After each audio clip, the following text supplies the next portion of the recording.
T minus 30 seconds.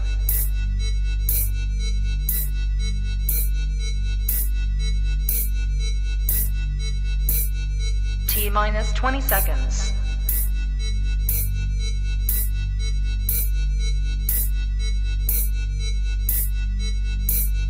10, 9, 8, 7, 6, 5, 4, 3, 2, 1, 0.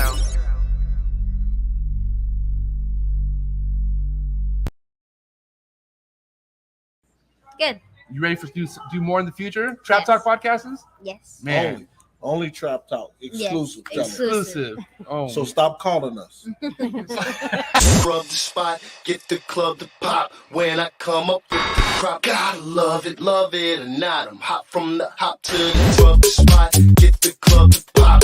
When I come up with the rub the spot, get the club to pop. When I come up with the rub the spot, get the club to pop. When I come up with the rub the spot, get the club to pop. When I come up with everybody, we do it. Everybody, we do it.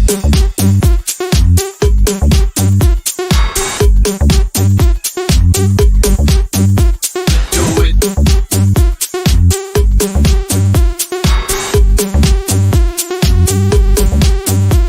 Do it.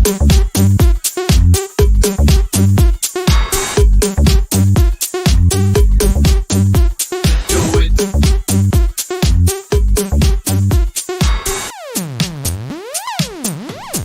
Rub the spot, get the club to pop. When I come up with the rub the spot, get the club to pop. When I come up with the rub the spot, get the club to pop. When I come up with the rub the spot, get the club to pop. When I come up.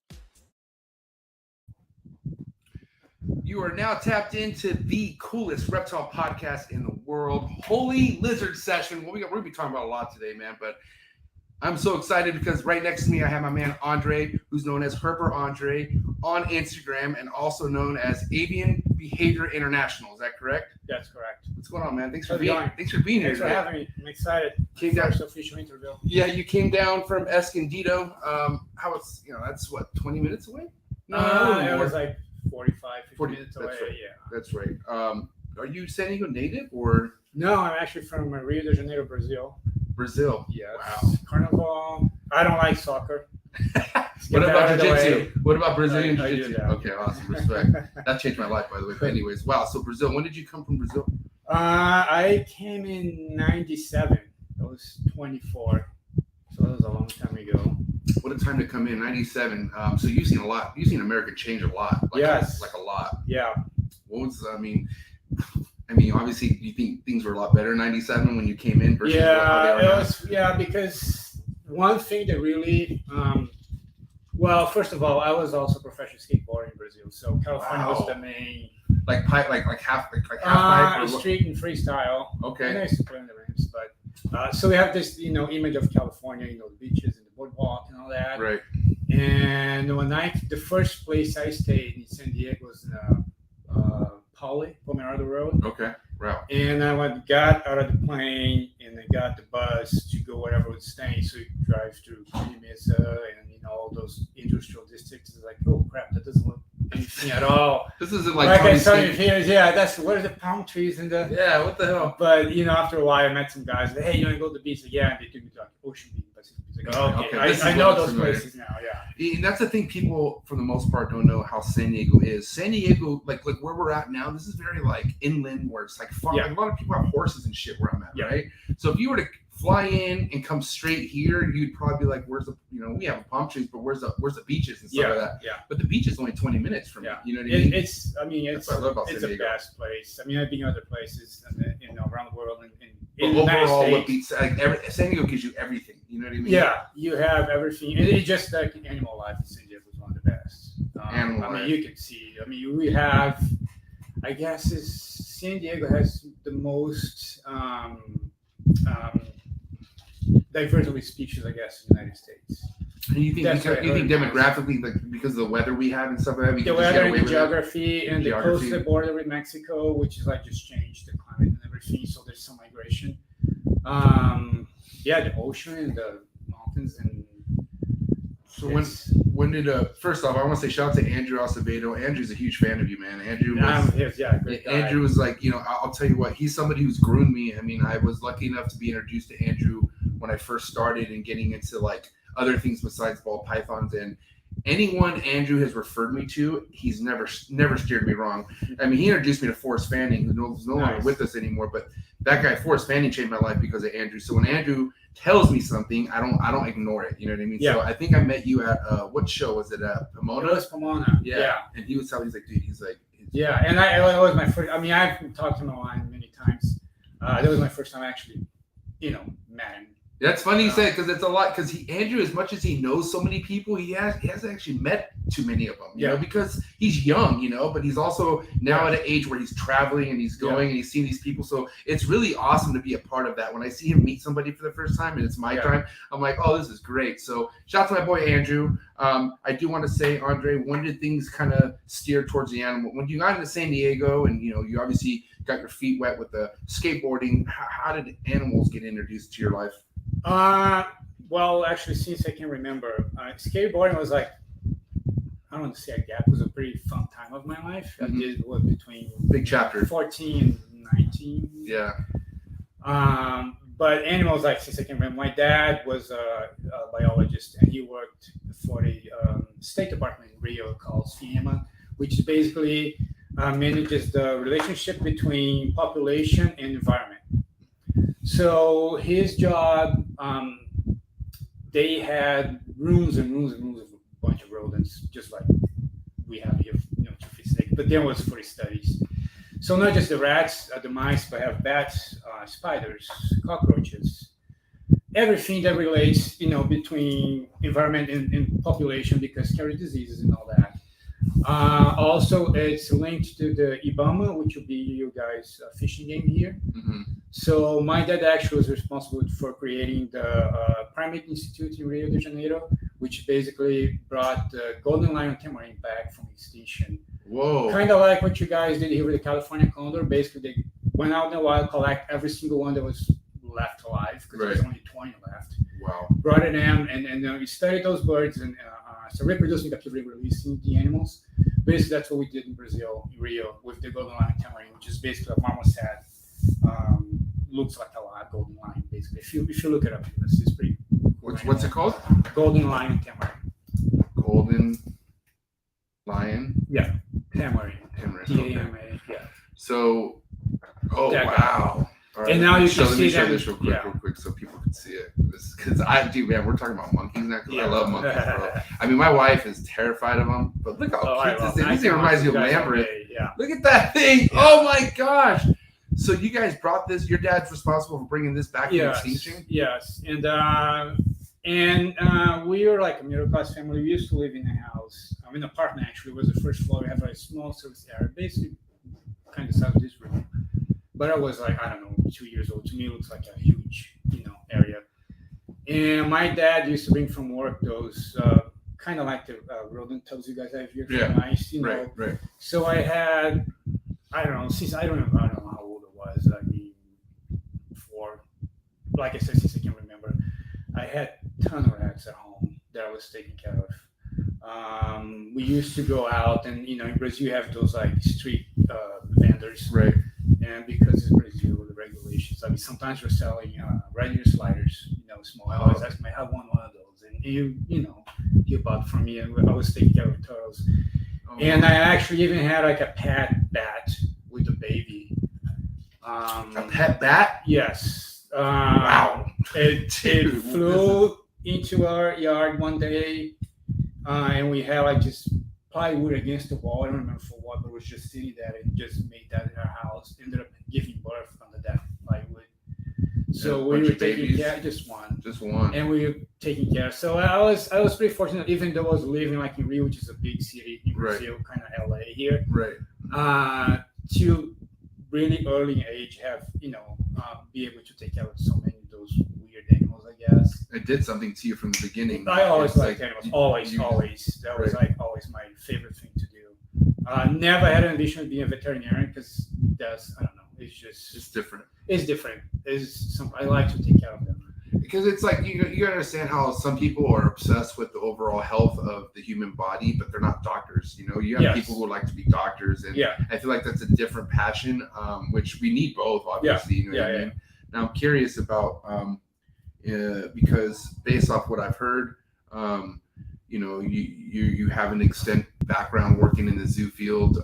You even have worked with quite a bit of species of reptiles and whatnot, and still keep different species of reptiles. So when did things kind of when did your experience start building as far as working with these type of species in San Diego? So in Brazil, I volunteer for a bunch of places. The animal industry in Brazil is different. I mean, I guess it's different now, but I've been there. I go to visit, but not really into it. But basically, if you want to work in a zoo in Brazil, it's not like here you're a zookeeper. Basically, they have the janitor workers. So the same guy that's like cleaning the picnic tables is the guy that's feeding the animals. So they're all the same position. It's all the same position, and really underpaid. It's not a career, basically. Well, I mean, I guess it is a career, but you're not going to sacrifice live off that, and But so when I moved into San Diego, I was just kind of tired of Brazil. Due to my skate experience, I met a lot of people on web design. It was just starting in Brazil, the internet, back in 91, 92. Okay. I actually learned how to do web design, so I got a job in the company doing that, and I wasn't happy at all. And at one point, I was like, dude, I'm not happy here. There's nothing. Like, I was looking different directions. There's nothing for me here. I need to leave. I don't care. Yeah. And I just left. So I landed in San Diego. 19, right? 24. I was 24 when I came. And didn't know anybody here. Didn't speak the language that well. I still have a heavy accent. In case I noticed, but.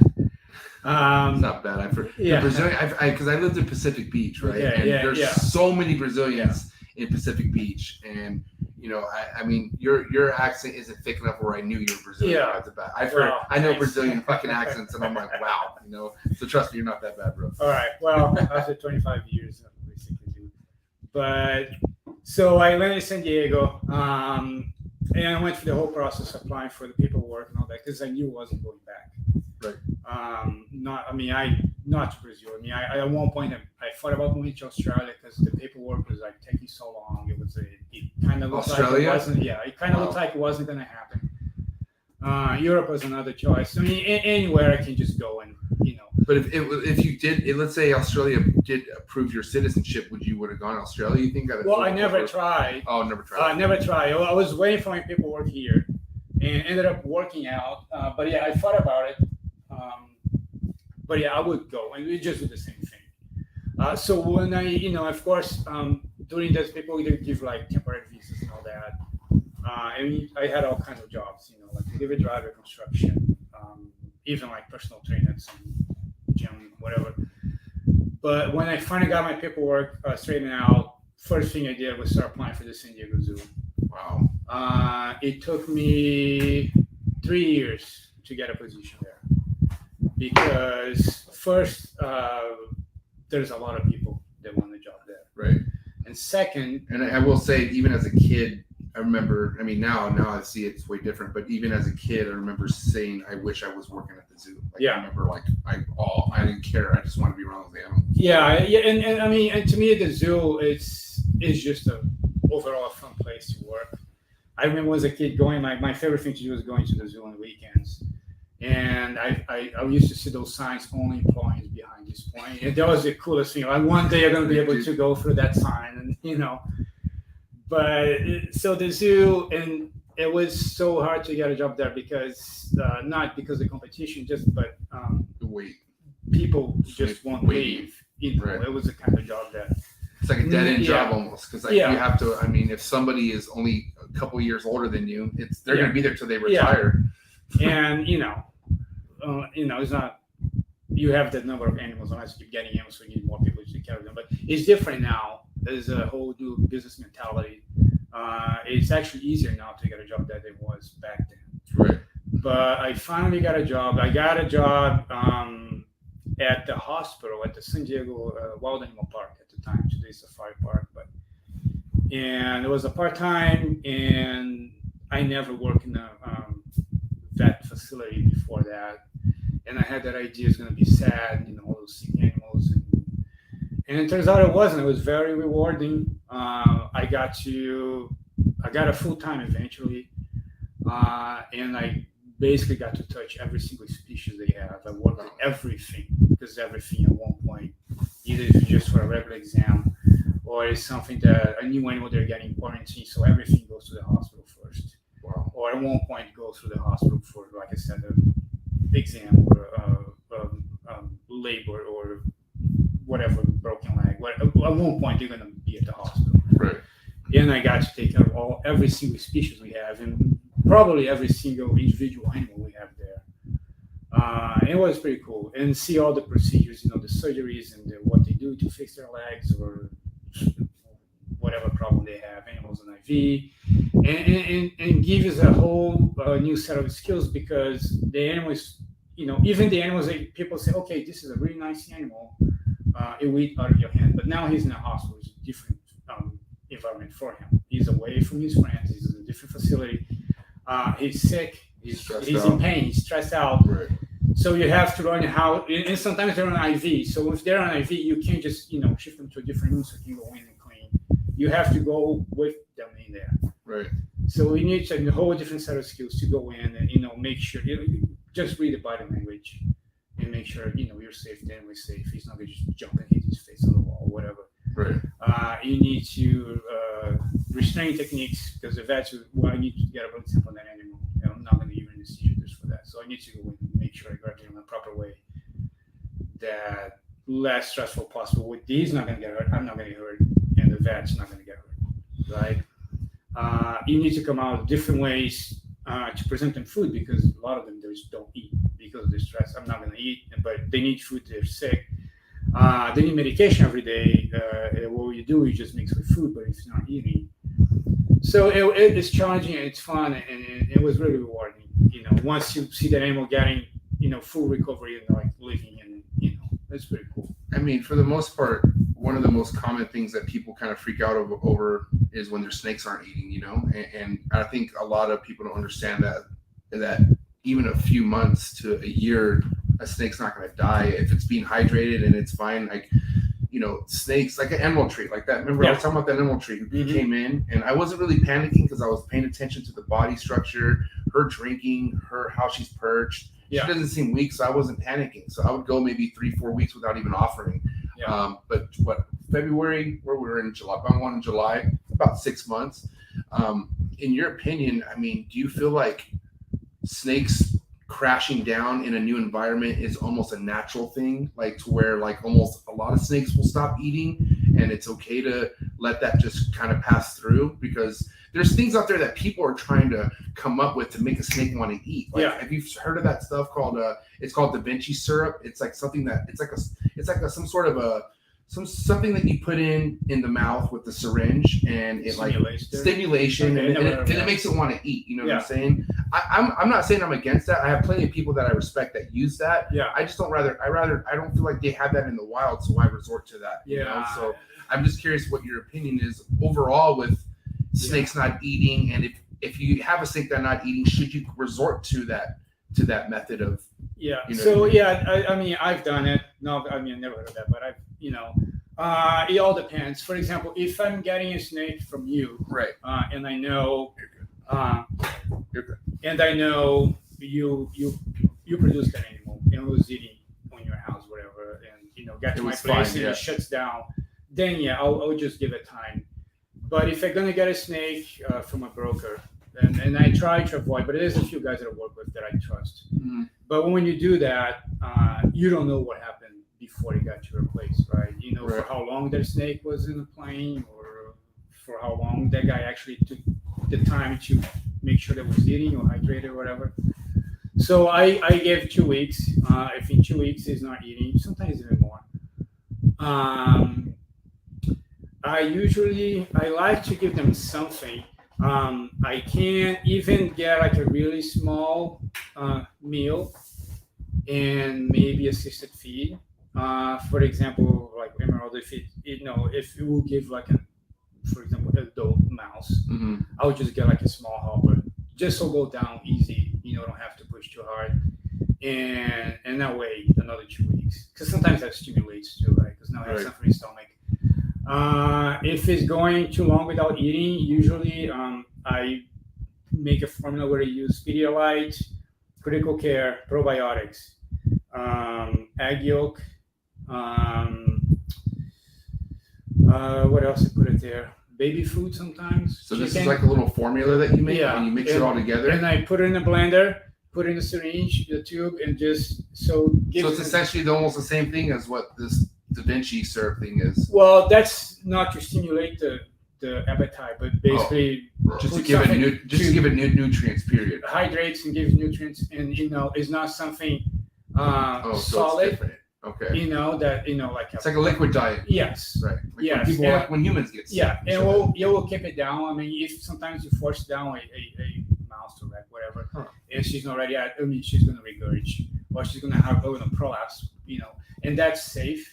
And as far as the stress level, I think it's less than you force feed or sit feeding like a actually rodent, Mm-hmm. because you just they have that little nippy where the tongue comes out. Mm-hmm.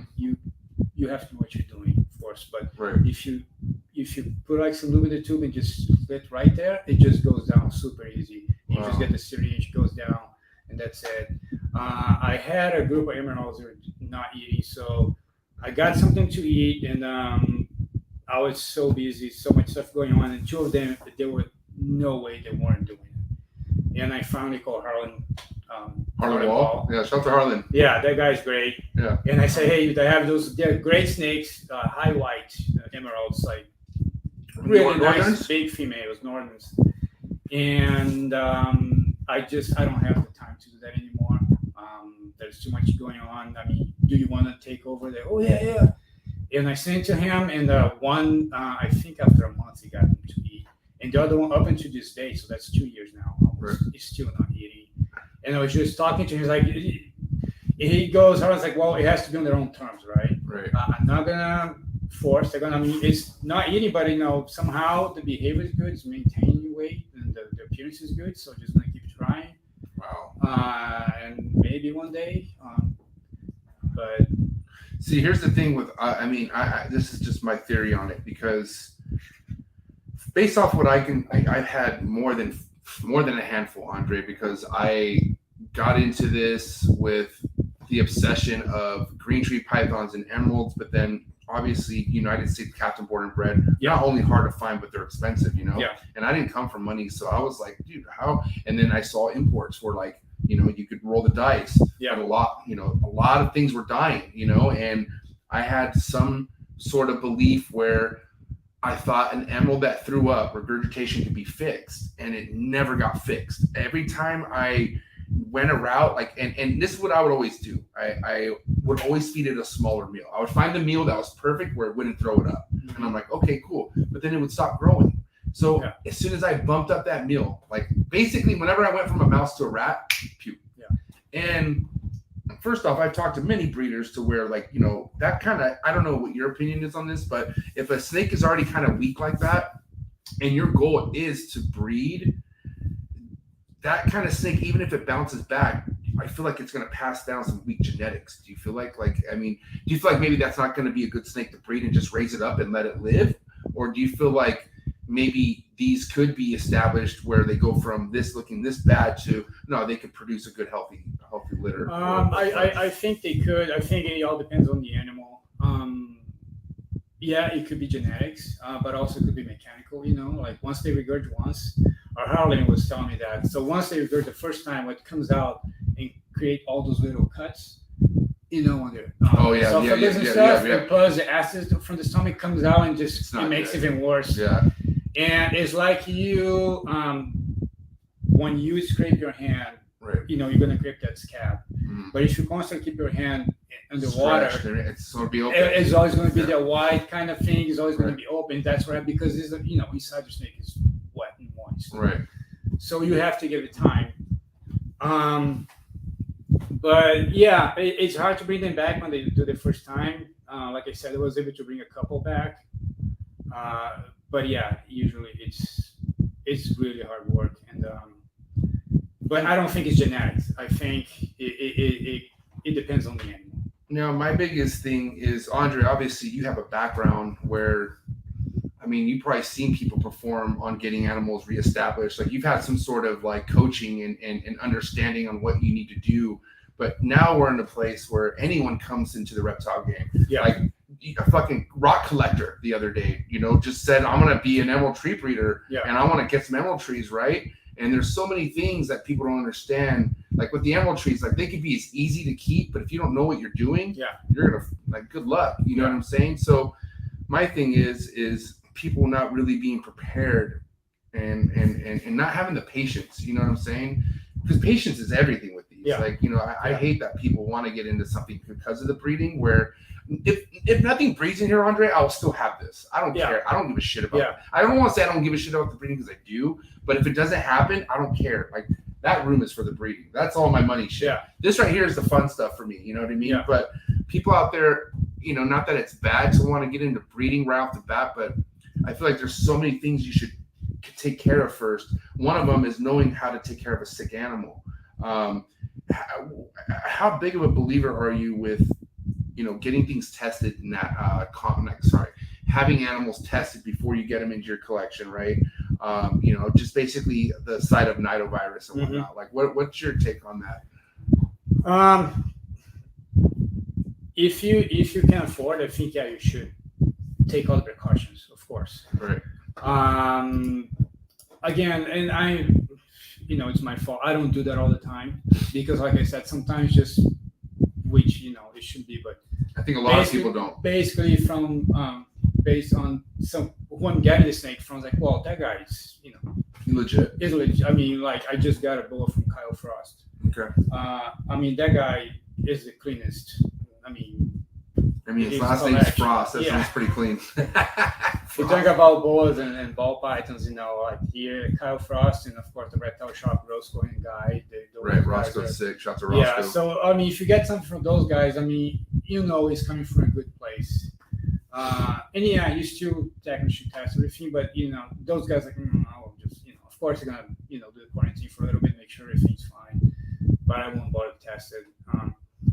But I know, I mean, my friend, I was just talking about Ross. I mean, he got a snake from my rubber breeder, famous guy, and everything, his friend, and they wiped out almost his whole collection because they had something.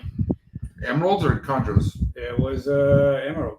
Whoa. Yeah. And this collection that he had, was it all, other stuff than emeralds or all emeralds? All Miss Willie lines. Oh my God. So. No way. Yeah, that was years ago. This Ross guy's local too, isn't he? Yeah. He's from Alcohol, if I'm not mistaken. I know he's the one that had Sanzinius a couple years ago. Yeah, he still does. If you go to shows like once in a while, he'll be there. You're still gonna see him like a couple babies for sale, Sanzinius. Sometimes he still has some emeralds, but he does a lot of like crafty stuff, toys and there's no way to miss his beef. It's like, I want to go back to the Miss Willie line because do you recall how big his collection was? How many females and whatnot, or you just knew he had a group? Yeah, it was a really nice group. My first emerald was from him, my Miss Willie female.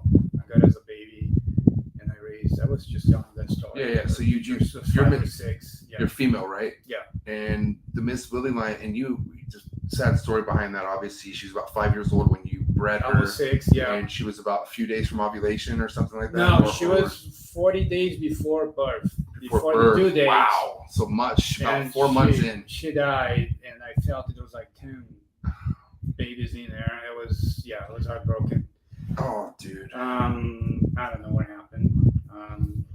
Probably some birth complications, which is not uncommon. Emeralds are tricky, man. Yeah. I know a lot of people that deal with, scrubs and imports from, and every time we mention, I don't want to deal with that because it's a headache. And it's random. It's really not. I mean, it's something that nobody could really figure out. Nobody really really talks about it. There's a couple successful emerald breeders to this day. who've had adults just die on them. You know, I had a buddy lose 2 females last year. I had another buddy lost a female base. We're talking basins too. Like, you know, imagine walking into your room and just seeing one rolled out. And these damn basins are a fucking damn near a house payment. You know what I mean? Like, it's no joke. It's but it's something you kind of, it's like you're willing to go in with that risk. And I feel like that's why as much as many people love to have emeralds and chondros, once you start collecting them and things happen to you, do you love them that much? Do you want to keep going, or do you want to say fuck this shit? I don't want, because death is hard to deal with, man. And it's not uncommon. Like, you have to learn how to just keep it moving. Well, I think chondros compared to emeralds are a piece of cake. So chondros a lot easier. Have you haven't heard the stories I've had with people on here, huh? Chondros. Do you know who James Opdale is? Do you ever hear his story when his female, he had one of his prize males paired up with the female, and he was checking in on them, and they were locked, right? And there was shit in the water, and he was like, I need to change that water. So he opened up the door, and the female took off and ripped his hemipenes out, and the male bled out and died. Oh, that's So listen, that's not funny. No, it's not. No, it's not. Okay, it's not funny, but I mean, we talk about it quite a bit. But it's nuts. It's you know, it's funny because I feel like there's chondro people and there's emerald people. There's people who've had a lot better luck with emeralds and not so much luck with chondros, and there's people who've had a lot better luck with chondros and not so much with emeralds. I just had Keith McPeat.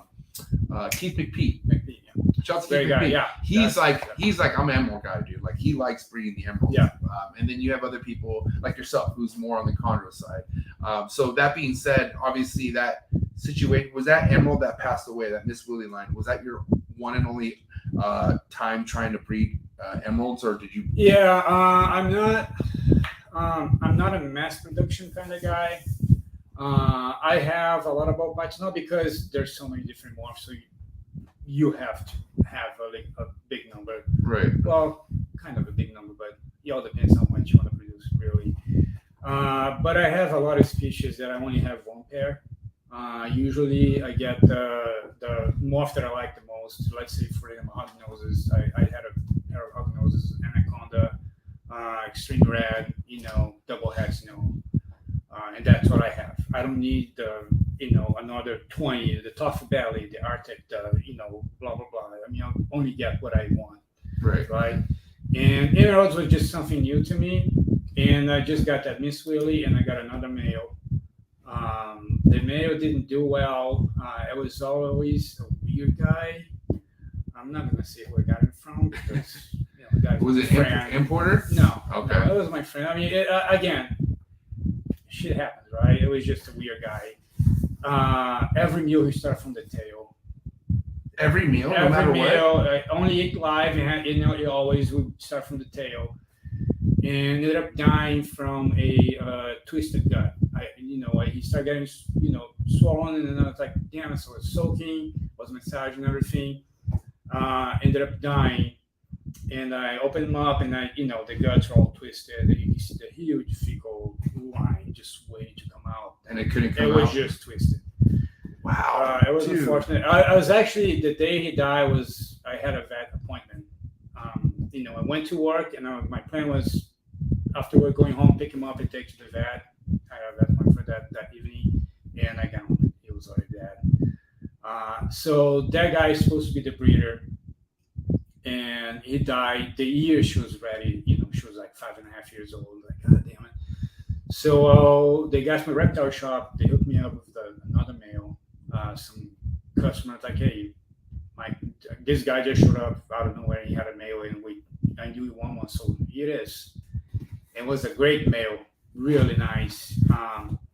Did the quarantine and everything. I mean, he locked right away, and she ovulated, and she, and then 40 days before due date, then she just died. Oh. So that was my only pair. I have more now.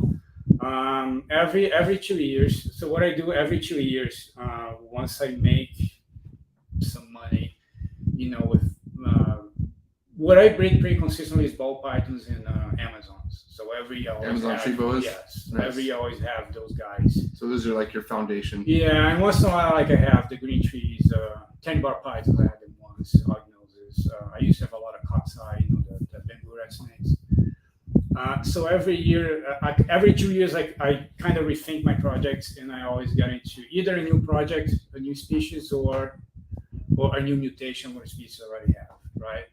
And there's I'm gonna get emeralds now because that sucks. I mean, that was a really nice female. I really was hoping for those babies. So I have a group now that is 2.5 Emeralds. Nice. All high white. One's is too little, the size that one that you just showed me. But everything else is ready to breed. All about, I have them like for 3 years now. They're all around 5 or 6 years old. One of them is in anaconda phase. Dude, so I'm gonna try for the first time next season. This coming year or next year? Well, I would put them together. December, November. That's when I usually do pairs. So hopefully, wow, I'll get something from them. That's exciting. I'm actually doing my first pairing this year too. I'm pretty excited. Cool, yeah. I don't, I've heard different stories.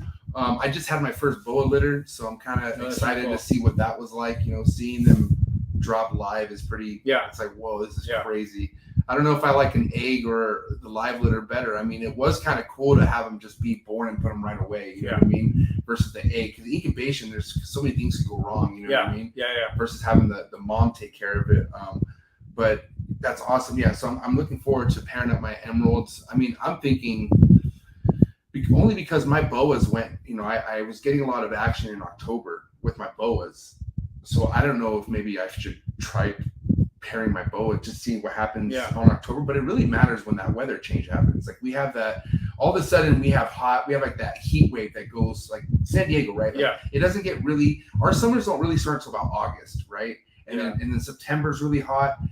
Some of October is really hot, and then as we get to November, it's still hot, but that a little it like adjusts. And then I hear right when that weather adjusts is when they kind of like stimulate the breeding. I was just actually talking to Kai about that. Pairing up boas, that's what we do in October.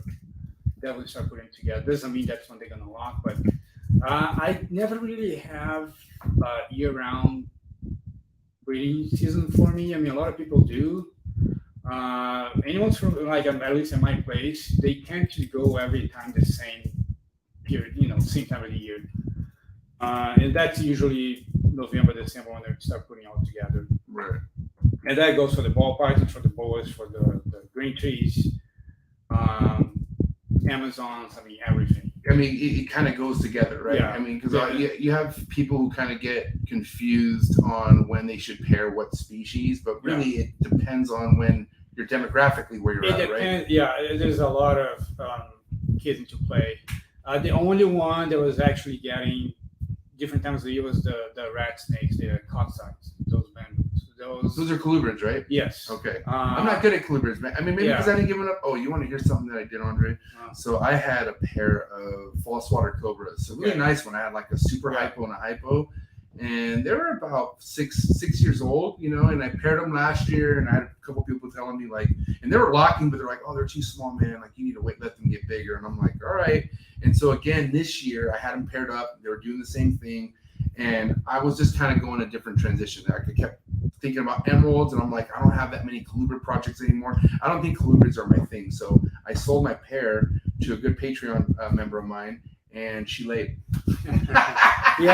She laid a clutch right when she showed up.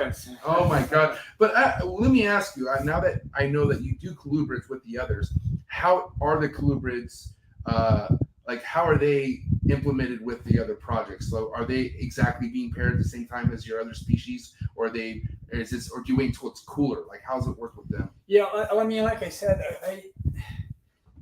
a lot of people do that. They cool down the room, they drop the temperature. I never did that. To me, I think when the animal is ready, they will do their thing. I got a pair of candy bars python from Jordan Russell.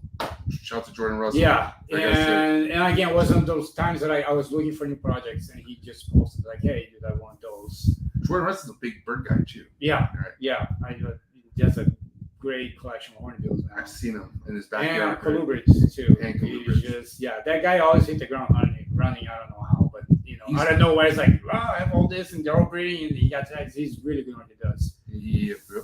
But so I was like, and I never heard of candy bars. I was like, well, they're not technically square pythons, but they are smaller size. And I was like, okay, I want those. I don't like giant snakes.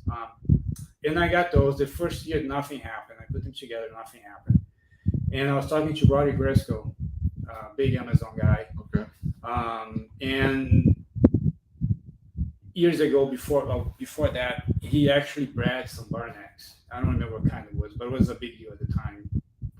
And I called like, hey, any tips? Like, well, those guys are kind of semi-arboreals too, so you might want to put some perches there. So I got a different cage, bigger cage, taller cage, and put perches just like you do for green Chondros or whatever. animals, right? Yeah, and put them together, and they never touch the ground. They're always on the perch, always. And I just left them together, and one time they locked. It was the time for them, and they locked, and the female laid 13 eggs. So she's a big girl. And I sent to Jordan, hey, remember that pair? And he goes, dude, like, there's literally only a handful of people that were able to breed candy bars. I think I was like, I had no idea. So I posted a picture, and I got this list of messages, mostly from Europe. Like, oh my God, how you do it? And it's like, if you don't mind asking, what's the secret? I just put them together. I just put them together and just give them time. And unfortunately, just because there's not many people doing it and there's no literature about it, and there's always the experts that start calling, yeah, because those guys just for ticks, they're going to take 80 days. You have to, the temperature has to be around 82 and all those different information. And it was a pile of eggs. They're all stuck together. And basically, out of the 13, I got 5 out of it. Only the ones that were on the outside. The ones in the middle didn't make it? Didn't make it. And what do you feel like that was? Because I think you didn't pull them apart? I think it was the temperature. Okay. Yeah. So what did you cook them at? It was 84. Okay. 84 point something. And then I was talking to Edgar Fortune. He's a reptile keeper at the Seattle Zoo. He's probably one of the top. I don't think he's the lead or something. And he also has a organization that does the Cayman iguanas. He's involved in a lot of stuff. So I said, yeah, we bred some of those at the zoo. I did, like, what was the temperature like? Any Indonesia python, 89 to 90 degrees. Doesn't matter. Any Indonesia python, that's what right? they do. Eggs, 89 to 90? 89 to 90. Uh-huh. And they're like, oh, okay. And how many days? It was 60 days. 60 days? It was 60 days when the babies came out. Maybe a little more. But the babies came out, so the male was a Xanthic patternless, right, and the female was like that gold color with pattern. And all the 5 babies I had, they all of them represent all the different mutations I could get. So I got patternless, normal, patternless Xanthic with pattern, normal with pattern. Wow. So it was really cool, and they were all females. So it was 5 females, and I ended up selling them. What year was this? Dude, that was maybe 2015. Oh wow! So about 6 years ago. Yeah. 7 years ago. Yeah, and but then I don't know why I decided to try their diet. I was feeding more, like bigger prey, so they can get bigger. You stepped it up. Yeah, and what were they on before? They were like a small rats. Okay. Wow. Yeah. How big was she when she laid? She was about this big around. So she wasn't big at all. And maybe 6 feet. No. And whoa, she had age on her, I'm assuming. Maybe. Oh yeah, they were like 10 years old when I got them. And these are bar necks? We're talking bar necks? Tanny bars. Oh, tanny bars. So those are smaller then. Yeah, those are smaller. Right, yeah, those are smaller. And, isn't that the smallest species of scrubs? Yes. Okay. Yeah. And those are not common. I mean, there's not a lot of them around. No, you get them. You used to get them a lot of on imports, but not captive. And I guess it was a big deal at the time. But so I said, let's feed them a little bigger of a meal. Let's start giving them medium rats and stuff. And they were taking it. Of course, they got bigger, but after that, they didn't breed. Oh, there shit. was no more. Yeah, so there was a conference. It was kind of a conference, and there was more like a get together in San Diego. You, I don't know if you were there. I don't remember. Or is it the H something? What's it called? Yeah, it was years ago. Nick Button came. Yeah, so did Forrest Fanning and all these other people. Yeah, Brian Cusco came down. It was like a big. It's at Hotel Circle, right? Yes. I forget the name of it. I'm not that geeky. And I think it was just that one. Yeah, it was just one thing. Yeah. And I was talking to Nick, and he's like, yeah. And as I talk about it, like, yeah, they were fat, basically. Right. If you had kept that small rat, that body, they would have kept it it again. Right. But you bump it up, and they, people have this idea of like, oh, bigger fat snakes will produce more. That's not always the case. I don't know what rodents you use to feed your animals, but I will say this episode's brought to you by Cold Blooded Cafe. So shout out to the sponsor, Cold Blooded Cafe, guys. $30 flat rate shipping. Head over to their website, place an order today, anywhere from day one pinks to mammoth rats. Doesn't mean you should feed your snake a mammoth rat. Okay, I mean, I'm just saying they have it. It should really be, if it's a retic, yes, but. Dude, overfeeding, man. Let's talk about it. Overfeeding is one of the most common things in this hobby. Not on purpose either. Like, I came into this with people telling me how many times to feed my snake. Even with the ball pythons being adults, I feel like every week is too much to a point when they're like so big already, right? Yeah. But overfeeding, man. I mean, we're just talking about how you just, had successful breeding with a pair, stepped up their meals, and then they switched it off. How overall do you feel like overfeeding is a problem in this industry? I think the overfeeding goes with the money-making greed. So people want them to get bigger and for the production side faster, so they can, start breeding early. But I guess it's all it goes animal by animal to me, right? Right. Most of my snakes I feed once a week. A decent size of meal. I don't try to go too big, but at least average. So you're frequent on the smaller side. I would say medium. I would say not too small, but unless babies, I try not to push too hard. So my animals usually they take for them longer to grow because I'm trying not to overload their system, I guess. But I do once a week. The only ones emeralds because they digest so slow. Yes, and so it goes by the defecation, right? And you can tell them. I mean, they get really. You can see the impact. Yeah. I mean, you can see that at the end of the cloaca or whatever that is, or that that it's something needs to come out. So when it gets to that point, I just don't feed it anymore. Right. Until that passes. Do you ever take them out to move them around and stuff? Yeah, you soak them. Usually I have. Some don't like to be soaked. Yeah, no, they don't like to and check dude, it out. check this out. Ed Marino had a story where he had one drown in like 3 inches of water, and it somehow drowned itself. So they could be really derpy in water too. Yeah. You got to be careful. If you ever soak an emerald, just watch everything go down. I will say one of the things that, depending where you live, right? Like we live in a good place where I could put a perch and just hose it down. You know what I mean? With not hose it down, but I mean obviously drench it pretty good. And I feel like that usually kind of gets them to shit. Yeah. But there's people who have some sort of like protocol when it comes to waiting for that. Like you give an emerald one meal and they won't feed it unless it shits. But then you have some people who will wait like 2 meals or even 3 meals. I mean, do you like to wait until it shits completely until you feed another meal, or do you like to maybe do 2 meals sometimes? Like how do you like to? No, if you get to that point where you can see the bulge by the cloaca and you can see the size, looks like she's ovulating, but she's actually just full of food. Right. I don't feed at all. I just chill wait. out. Yeah. I mean, I have a big emerald, and she was, it's been a while. And just by moving her, I was going to put her in this, but just by picking her up, she got all stressed and she just passed everything as I was picking her up, so which was good. I soak her anyways. Because, Right. But usually what I do on my cages now, I have cypress mulch. I know a lot of people don't like that.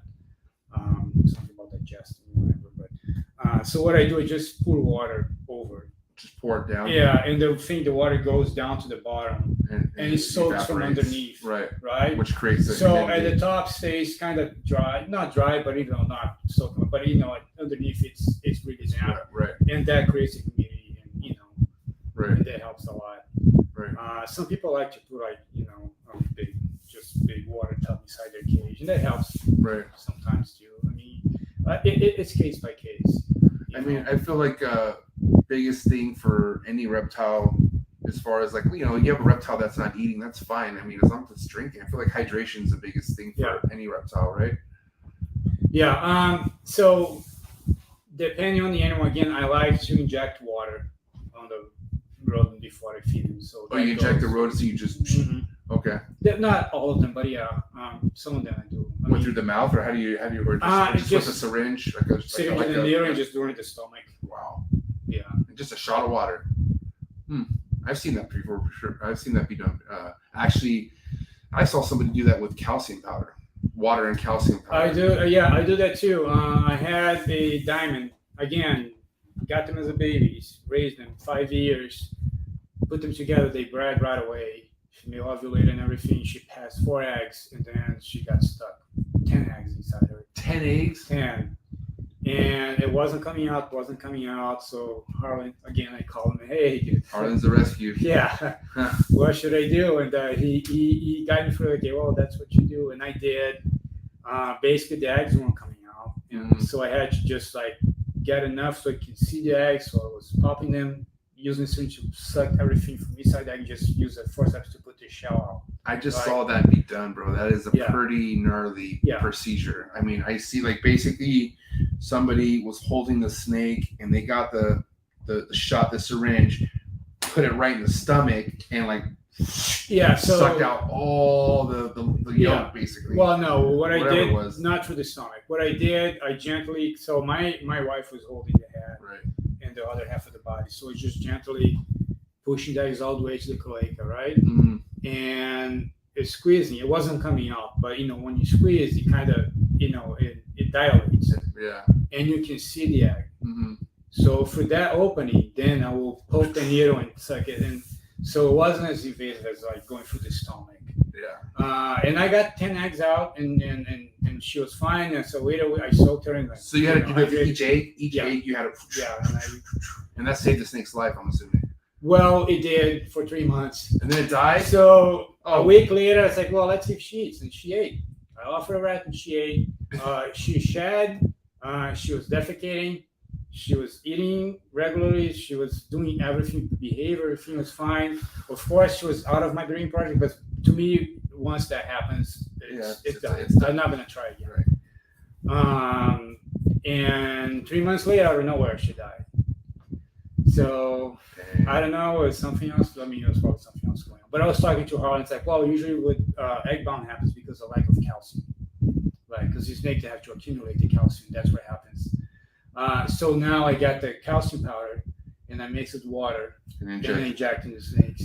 If they're breeding, I don't do it to all of them. Yeah, I was going to ask you. So, when do you recommend me implementing something like that? Since I've never done that before, right? If I'm somebody who's willing to kind of experiment with that, at what time would I want to try that with the snake? I think. I think if you can inject water in every single rodent, that means depends on how big your collection, how patient you are. Yeah. I think that would just help. Right. Overall, the snake get the extra hydration. Period. Right. Period. It can't hurt. Yeah.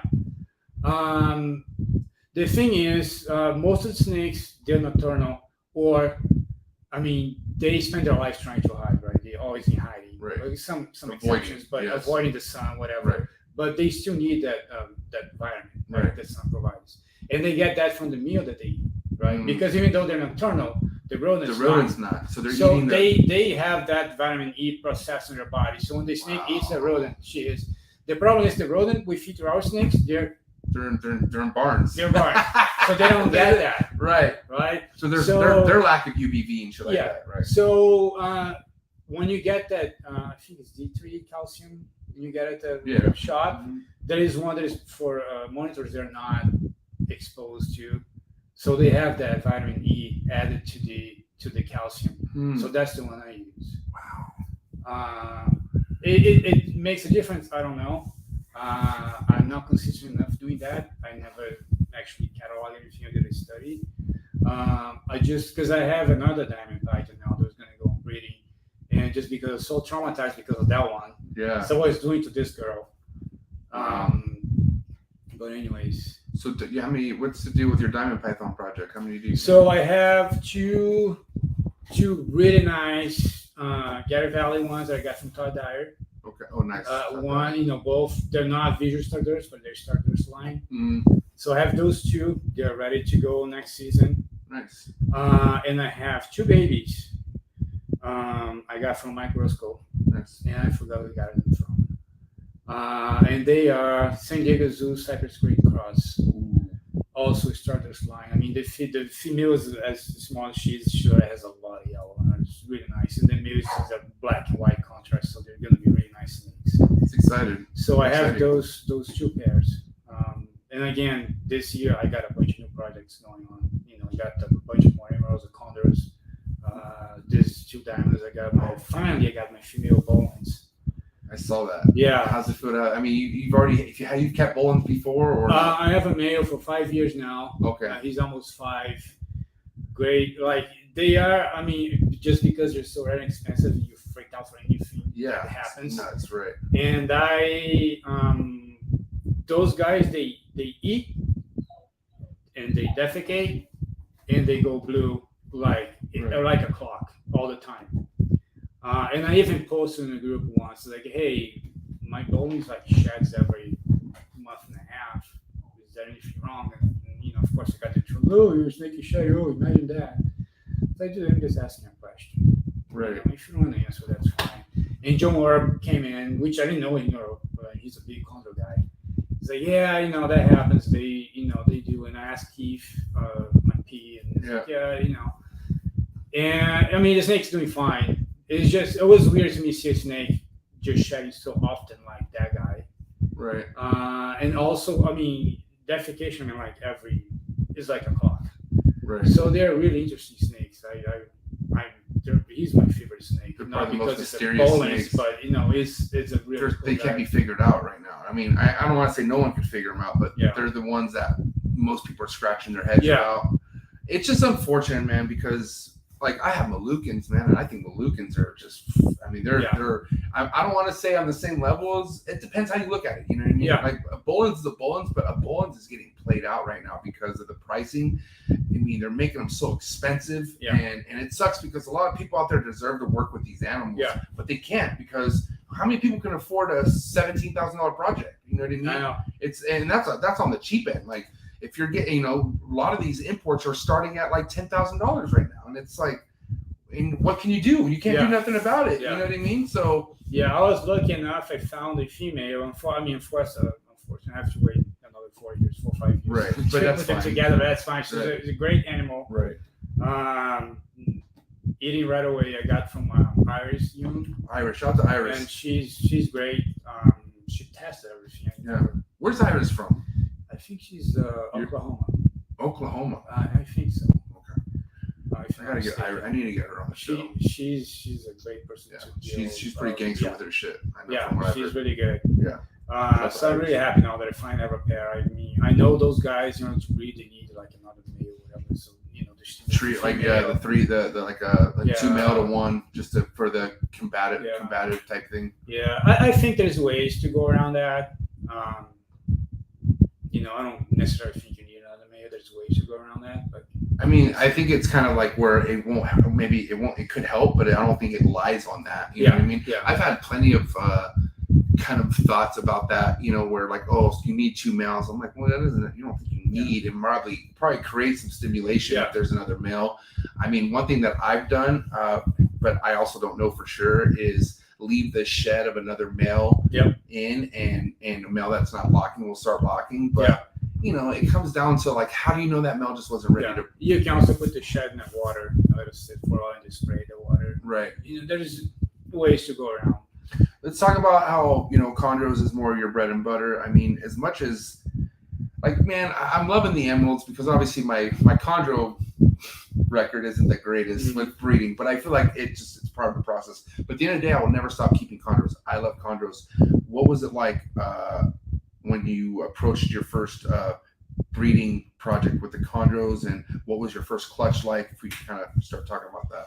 So my first one, What's the pairing too, if you don't mind? So my first chondro actually was, again, one of my projects. Like, I just want one. I really like them. You know, well, actually, no. Go back. Back in 1999, maybe. I went to Triple L Reptile. Triple L? Yeah, and they had OG. a red and yellow Biak there, Neos, Mhm. and they were like $300 each, something like that. And I had just got my credit card, and it was one of those, for a year we won't charge interest. Like, screw it. So let me have those two. But Triple is way different now. I know a lot of people there. They're great guys, knowledgeable and everything. But at the time, if I was walking that store today and saw those two babies, I would never buy them because they're just different too era. small. Yeah. And now they're kind of skinny and emaciated kind of type. So I took them home and they're like, so I started calling the guys, hey, there's something wrong. Because the guys, well, too bad, you bought it. It's yours now. Like I said, that's not what happens today. Right. The people that are there today, I go there like nice. once every 2 weeks. I stop by Triple R and listen to and talk to those guys, and they're great. I mean, they're always texting me, hey, my animal. It's like, oh my, we might even got in some breeding projects. One of them. Nice. James just had a crazy clutch of Biak to Sarong. I don't know if you've seen the pictures. Ooh, I haven't seen them.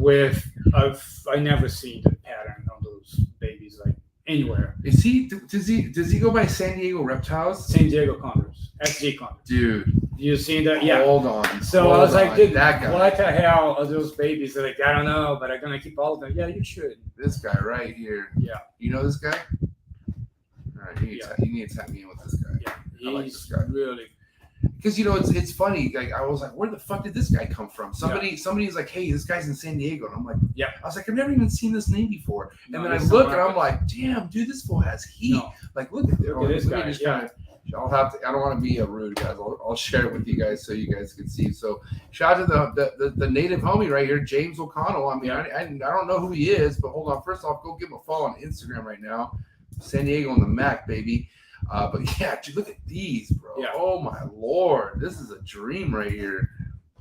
Oh my god. So this is a Biak to Sarong. Yeah, I think it's back to strong, and he just came out. Almost the whole clutch has those crazy. All patterns. red, right? Yeah. And No, I think it has yellows. Too. Okay. Yeah, it came with yellow. Oh yeah, here's some. Dude, look at that, bro. Oh my god. That is insane. How many did he have altogether? Do you know? I don't know. I'm not sure. Wow. Congrats. I wonder how it was establishing them. I mean, I'm curious. I think they're all eating. From what I heard, that last time I talked to him, Look at that. they're doing well.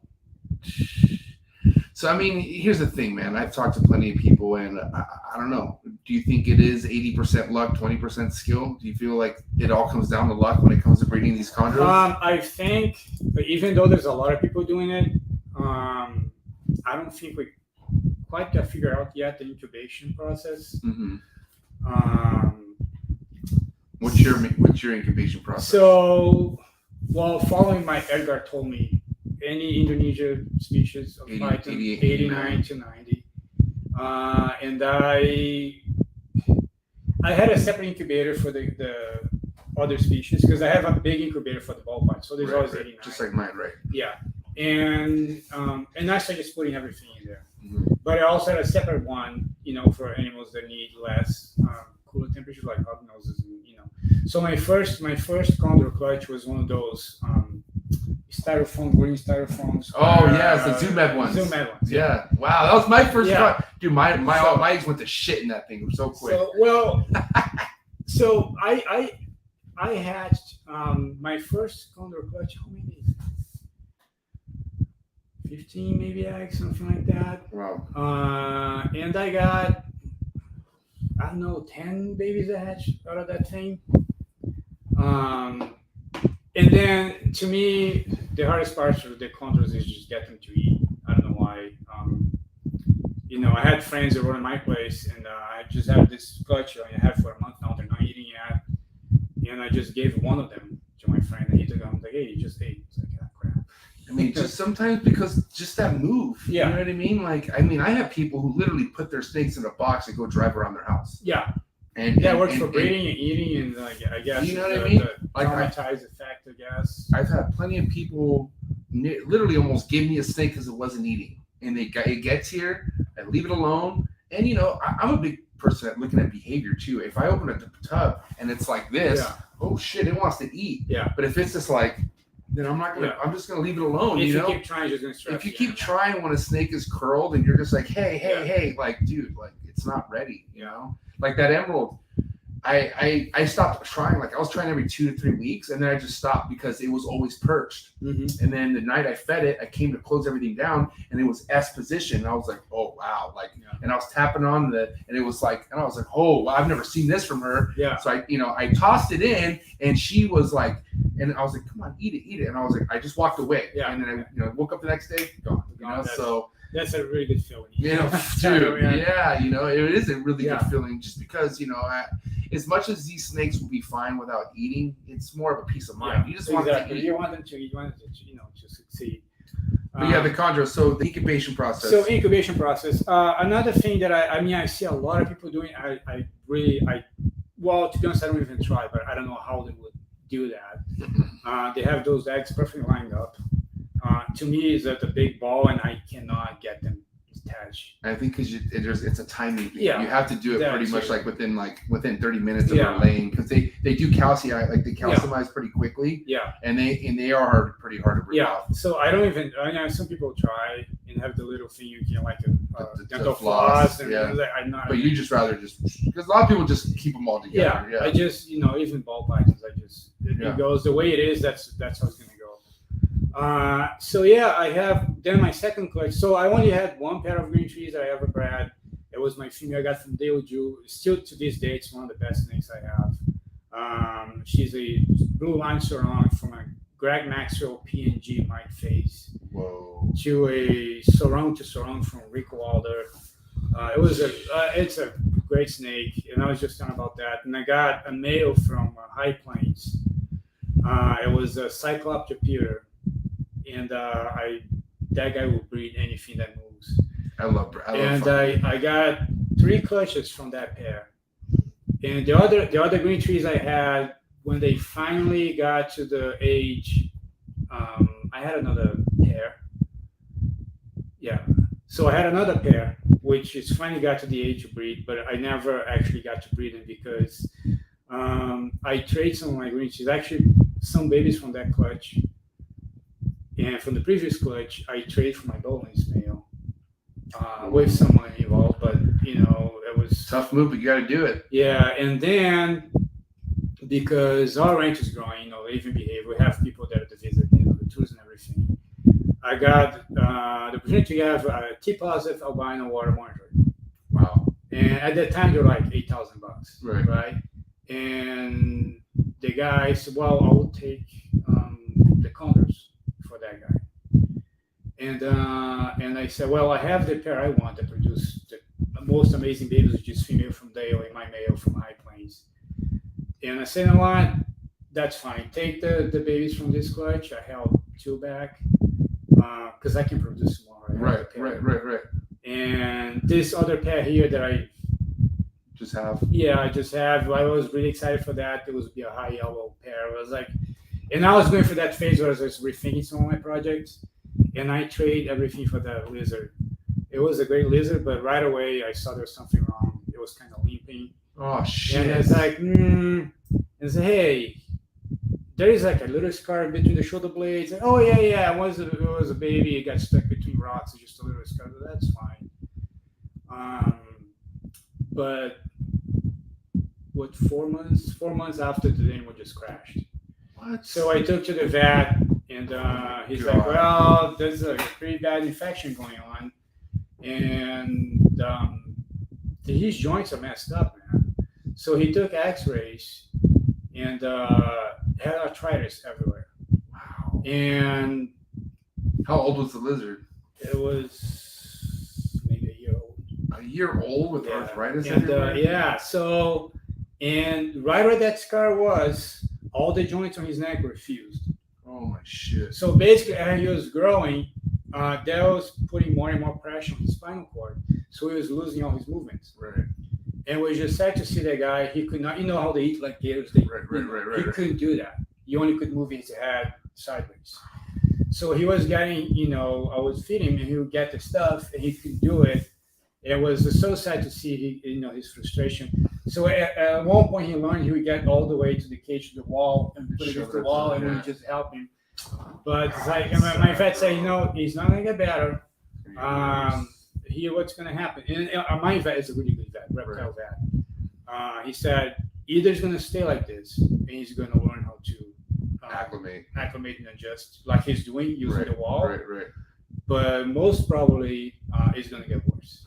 So the second time he crashed, it was like, that's it. I'm not going to keep pushing. So I had to put him down. God, and I called the guys and I said, hey, dude, like, what about that scar? Like, let me see.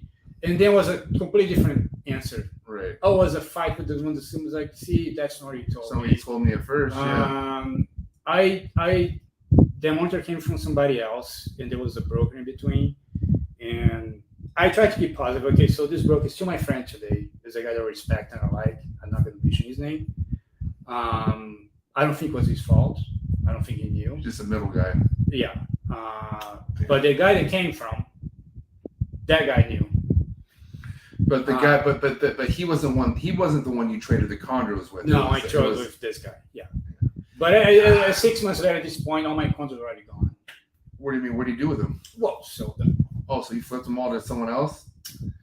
And that's your friend, bro? Yeah. Well, I would have been like, go fuck yourself. I don't, because I don't know. I did something similar to what you just did, right? I basically handed my whole Timor collection to Andrew, and Andrew gave me a group of emeralds. I got his basin, his prize basin, and Reno production. But like I was like, Andrew, none of those snakes leave your collection. Like, I'm giving you all my prize Timors. Nothing. If you want, if anything happens, it comes back to me. And he's like, I make you the same promise with the emeralds. But this, I don't know, because I know things were a lot different back then. I mean, it was a few years ago, I'm assuming, or 5 years ago. 5 years ago.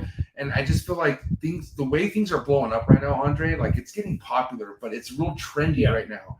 And I'm trying to steer away from the trendy side of things. Like, I don't want, like, I'm not trying to be a dick, but I'm not trying to make this to the public. Like, if I ever breed any of this, I don't want to sell to some random person on Instagram. I want to give it to you or Andrew or somebody close to me so I can see where it's at. Well, I mean, in this case, the guy, I mean, I know he breeds some stuff, but he's also broke. So I knew he was going to resell the animals, right? I knew that. I just wasn't, I mean, and this guy, don't get me wrong, I mean, he helped me a lot. I mean, he gave me some really good deals when I started doing ball pythons. I mean, it just kind of comes with the territory. He did. I was, today, like, I just saw him the other day, and like, I mean, he always called me, hey, can I get tickets for this? Yeah, sure, man. Give him tours and stuff. I wasn't really happy with his reaction when I called him and said it. Good defensive? Not defensive, just kind of didn't care too much. Yeah, kind of. But I mean, what I'm gonna do, it happens. To be honest, like, it was just a slightly limp on that monitor, but it was enough to notice. Like, meaning, to like, me, if there's a tail kink, and you don't tell me, and I see it, I'm like, why didn't you tell me? Like, but I don't know for how long he had that animal.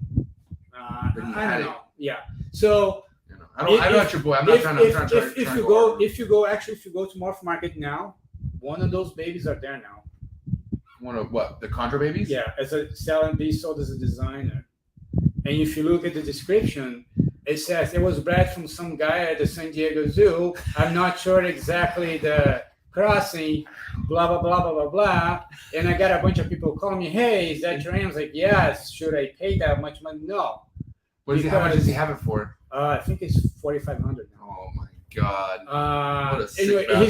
he's not even the right description of the animal. He's selling him as a mite phase, and there's so much more in the animal than just mite phase. Right.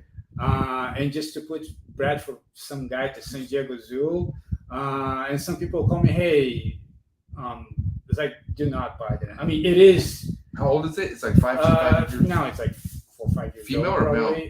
I think it had both, because it had 4 of them, and I guess there's just 1 left. So people actually pay that money. So how many times do you think that snake's been bounced around? I don't know, man. I think was with my friend for a while, and he couldn't sell. I mean, because he kept calling me and saying, "Hey, can I get the information the other day?" And I was like, "Here," and I sent him the exactly documentation that they would send me from that female, and I added the my mail and everything. And every time he posted, it was just like part of the information, it's like which maybe what he thought would be more commercial to sell. Like, dude. So green tree people are very, very specific. Very right? specific. So detailed. they if you're a broker, if you're a ball python breeder, if you're something you're selling green tree, then they go, I'm not gonna buy anything from that guy. Right. Especially if you're not putting the right information. Right. So he even told us, man, I have a hard time selling those founders. Like, dude, I'm telling you, you're not putting the right information. That's what you have to do.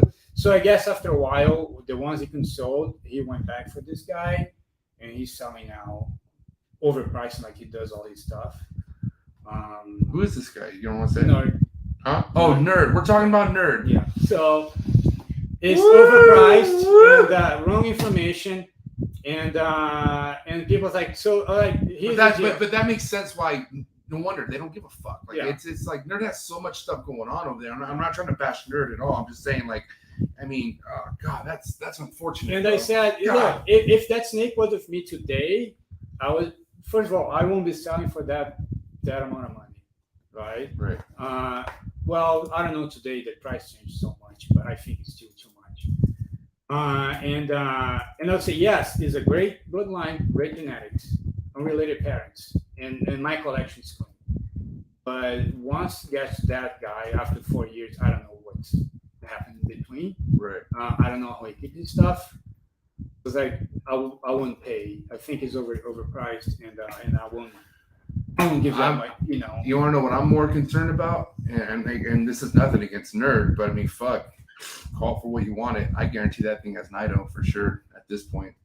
I mean, now it went from collection to Nerd. Like, Nerd is, I mean, they have so many animals that just come in. And damn well they're not Nido testing anything. Yeah. No big distribution is. I was really disappointed because it's a guy that I've dealt before through my friend, and I called him once and say, hey, I need a water monitor, but because my wife, we do education stuff. I need something.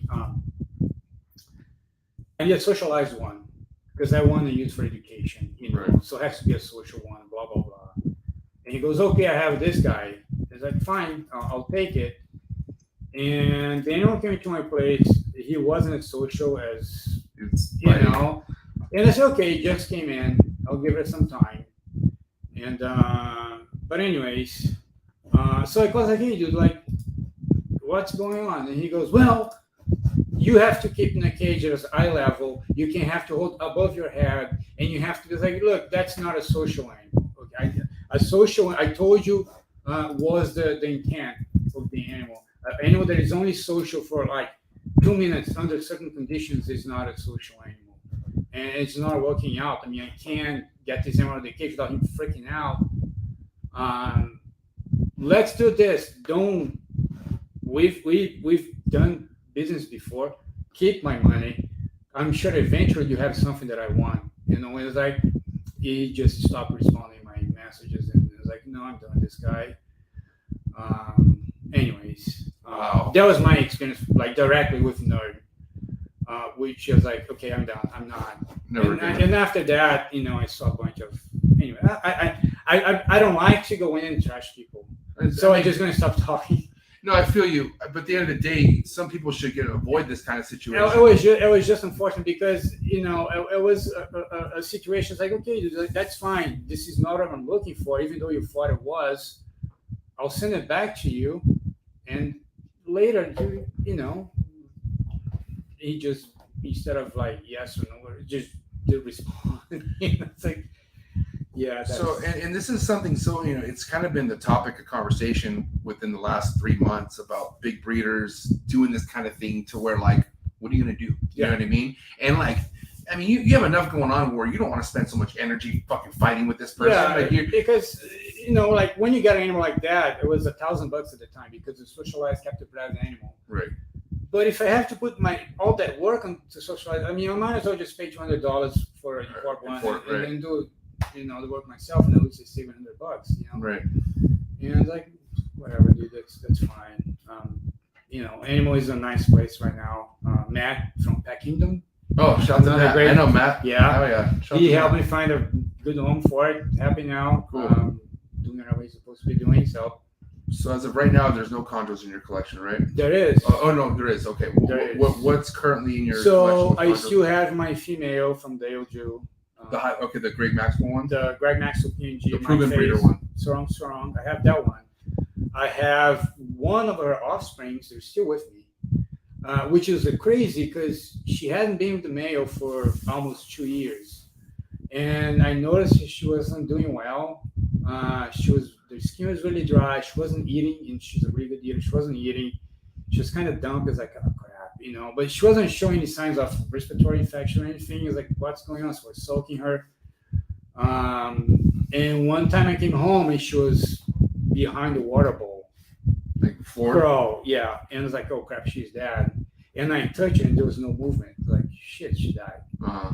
And I put the water bowl and she was actually around a bunch of eggs. Wow. It's like, So she laid. so after 2 years, so that was the last time. Retained sperm? The last time she was the male was 2 years before that. So I don't know, until this day, I don't know if she was retained sperm or parthenogenic. Parthenogenic clutch, which happens with green trees. Do you think? I know because Hold on. Well, what came out of the egg? What came out of the eggs though? Did anything from that sire come out? So yes, Okay. that's a good point. So let's from that guy then. Okay, yeah. Because she looks like some of the offspring from the previous clutches. Okay, cool. Yeah, that's a good point, man. Thanks. Sweet. All But right. anyways, Can I get a baby now? I'm just kidding. Well, I only have one. Okay. You might get that one. Okay, cool. You might get that one. I'm all over to exchange stuff. I mean, I'm not this for the money. People know that, but so that little coil, there was like 7 eggs in there. And they're really jelly kind of looking. It's like, oh, they're all bad because, So I kind of unwrapped her, put her in a perch, and got those eggs, and I literally put her on the trash right now because it was all like slimy, jelly, small. Right. And throughout that day, she kept dropping eggs from the perch. More eggs coming out. All like jelly ones. kind of looking. Like yellowish, like off colored. They weren't yellowish, but they were pretty clear. Wow. Not white, just kind of clear. And so I kept collecting them, and it's like, oh, this is bad. So just, I was just placing them. So I have to throw them. Right. And I was talking to my friend Trey. I don't know if you know Trey. Trey. Yeah, he's in Dubai now. He's a vet. He's still a vet for SeaWorld, but they opened up a park in Dubai or Abu Dhabi, whatever. He's so he sold his whole collection. But I was telling that, I was like, dude, just try. It's like, I'm pretty sure they're all bad because they're like small, they're jelly. They're like, well, try it. It's like, okay. I went back after all day. I went back to the trash, got all the eggs. They put it in the incubator. And 2 days later, they start turning into like regular eggs. And they were still small, but they looked like eggs. I was like, whoa, crap. So that was 17 eggs, all looking like normal, regular eggs now. And a week later, half of them just went bad right away. And so it went like that. So by the end of the incubation, I had 5 normal looking eggs that made it all the way to the end. One came out, but came out and died. The other eggs were so deflated, and now there was no movement. They started getting like really. What was in there? Was it just dried up? Yeah, they're drying up. And another one came out. This one actually crawled out and really small, like premature, but came out. So the other ones I kind of cut it. They're all fully formed but dead inside the egg. That happens a lot in green trees. I don't know why. So that only baby is the one that I have now, and I thought it was gonna die. I have to assist feed for a while, and she's doing great. Hey, you guys are gonna have to kiss my ass. I'm turning the AC on. It's way too hot here, so be ready for the noise. It's 86. I gotta keep this room cool. Sorry, I tried, and I was like, bro, this is way too hot. So now we're turning the AC on, so we can breathe a little bit more. You guys can kiss my ass. Okay. I have a mean, picture listen, of this guy. it's crazy because, like I said, I talked about the. It's this guy. Girl. Oh, girl. The girl. This is the. A lot of blue. You can see the I'm gonna blue pull. in Let the me pull her up right now. Hold on, let me pull her up. Yeah, it's actually the people. She has a lot on the tone blues on that. And she's still kind of smaller size. But she's doing great. Never refused a meal. So you actually have quite a bit of chondros on your page. Everyone, do me a favor. Let's go over to Instagram. Let's follow the homie right now, Herbert Andre. Wow, you got owls on here, man. Let's take a look at this stuff.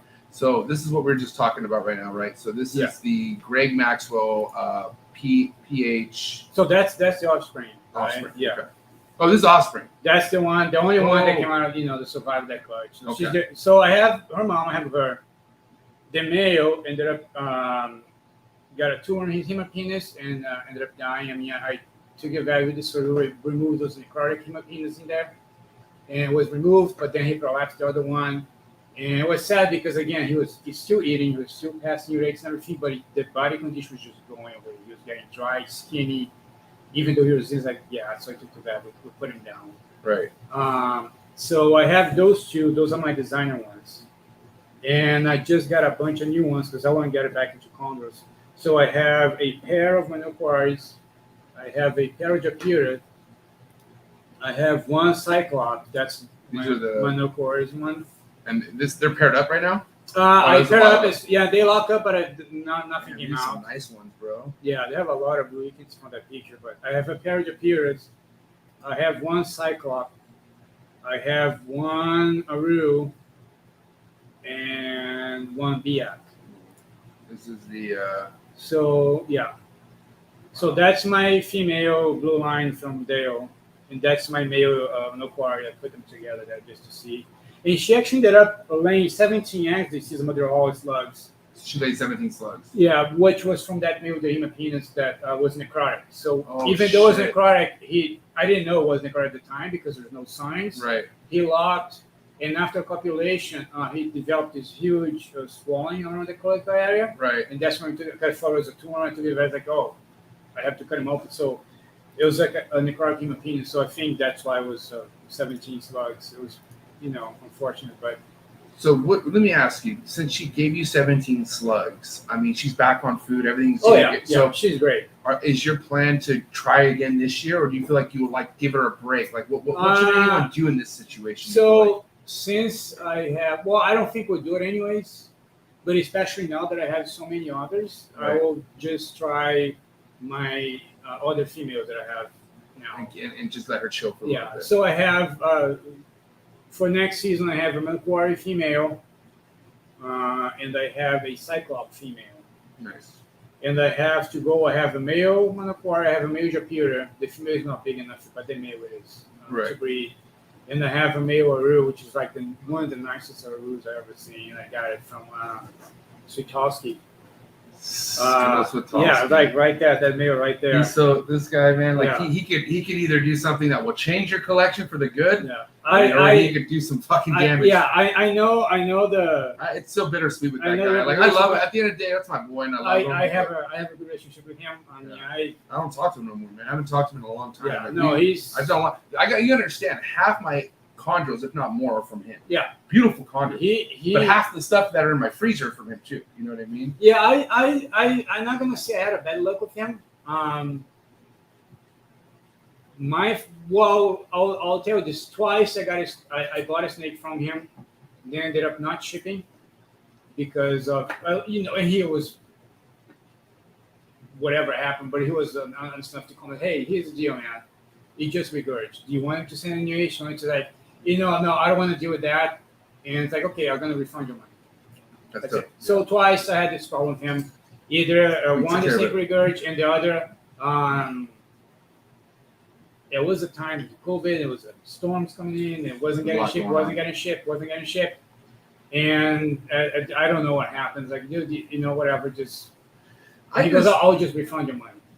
See, here's the thing. Fine. Joe's always taking care of me, but I've had a lot of people that I like that haven't gotten taken care of him, and I send people. I used to send people to Joe all the time. Yeah. But then I'm talking about more than half the people were coming back to me pretty upset, and I got tired of dealing with it. Yeah. But at the end of the day, like, he always took care of me. Like, if there Yeah. was an issue, he took care of it.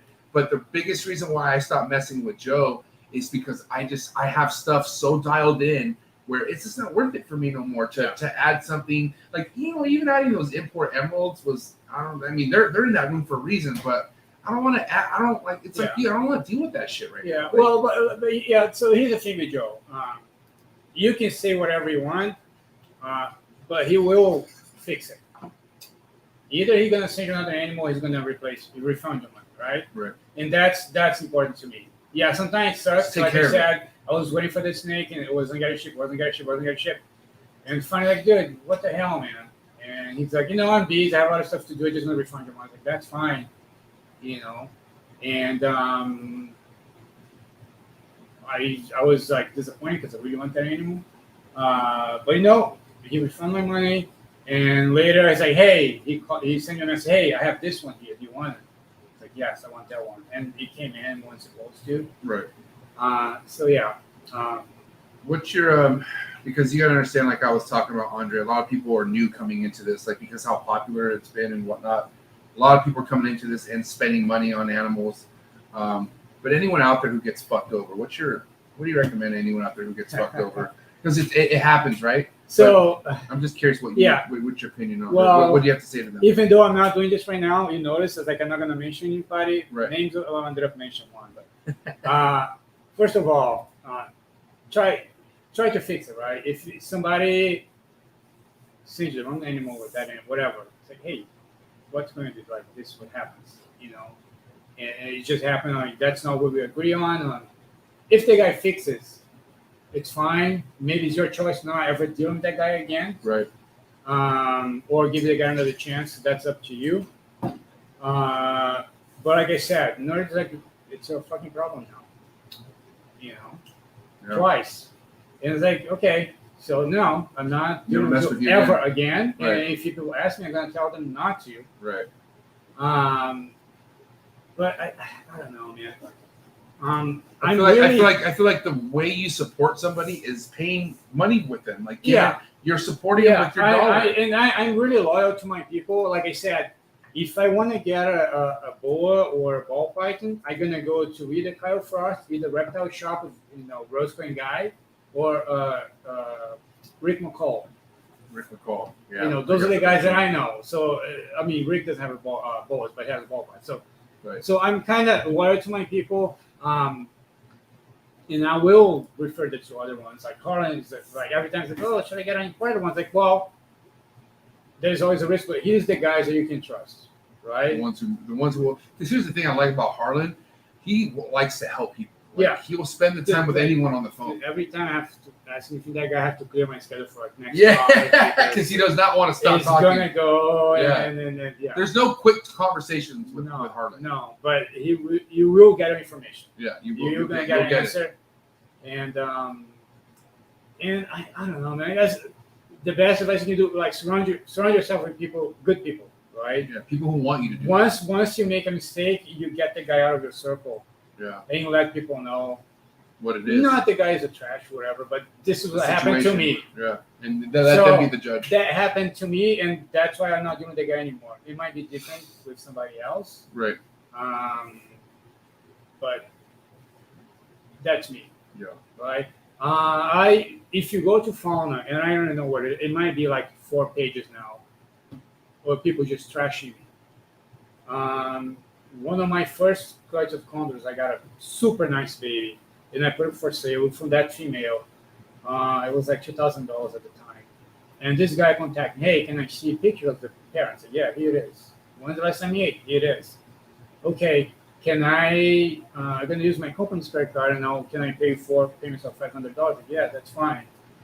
So I shipped the snake to this guy on Monday. He got the snake on Tuesday. On Wednesday, I got an angry email because the snake wasn't eating.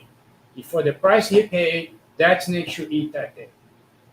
And I say, dude, it's first of all, it's a green tree python. It just flew across the country. It went to New York. It flew across the country. Give it time. And by my calculation, it might be going to shed too. Are you sure it's not blue? you should be eating right now. I was like, no, we shouldn't.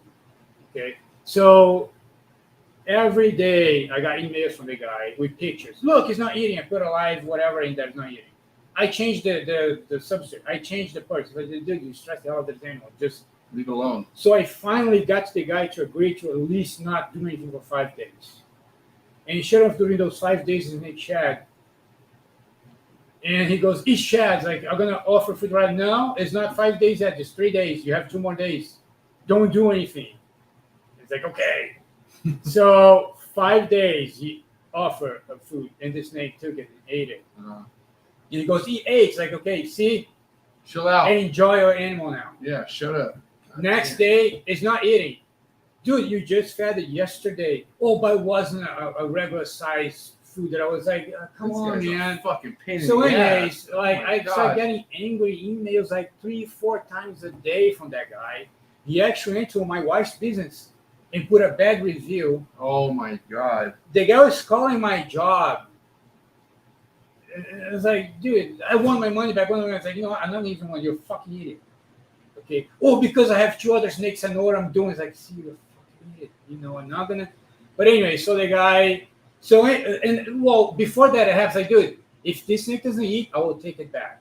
Mm-hmm. And I'm so sure it's gonna eat. Here's my address. Keep my address. If it doesn't eat in those period that I'm telling you to wait, and then you can send it back to me. So one day I came home.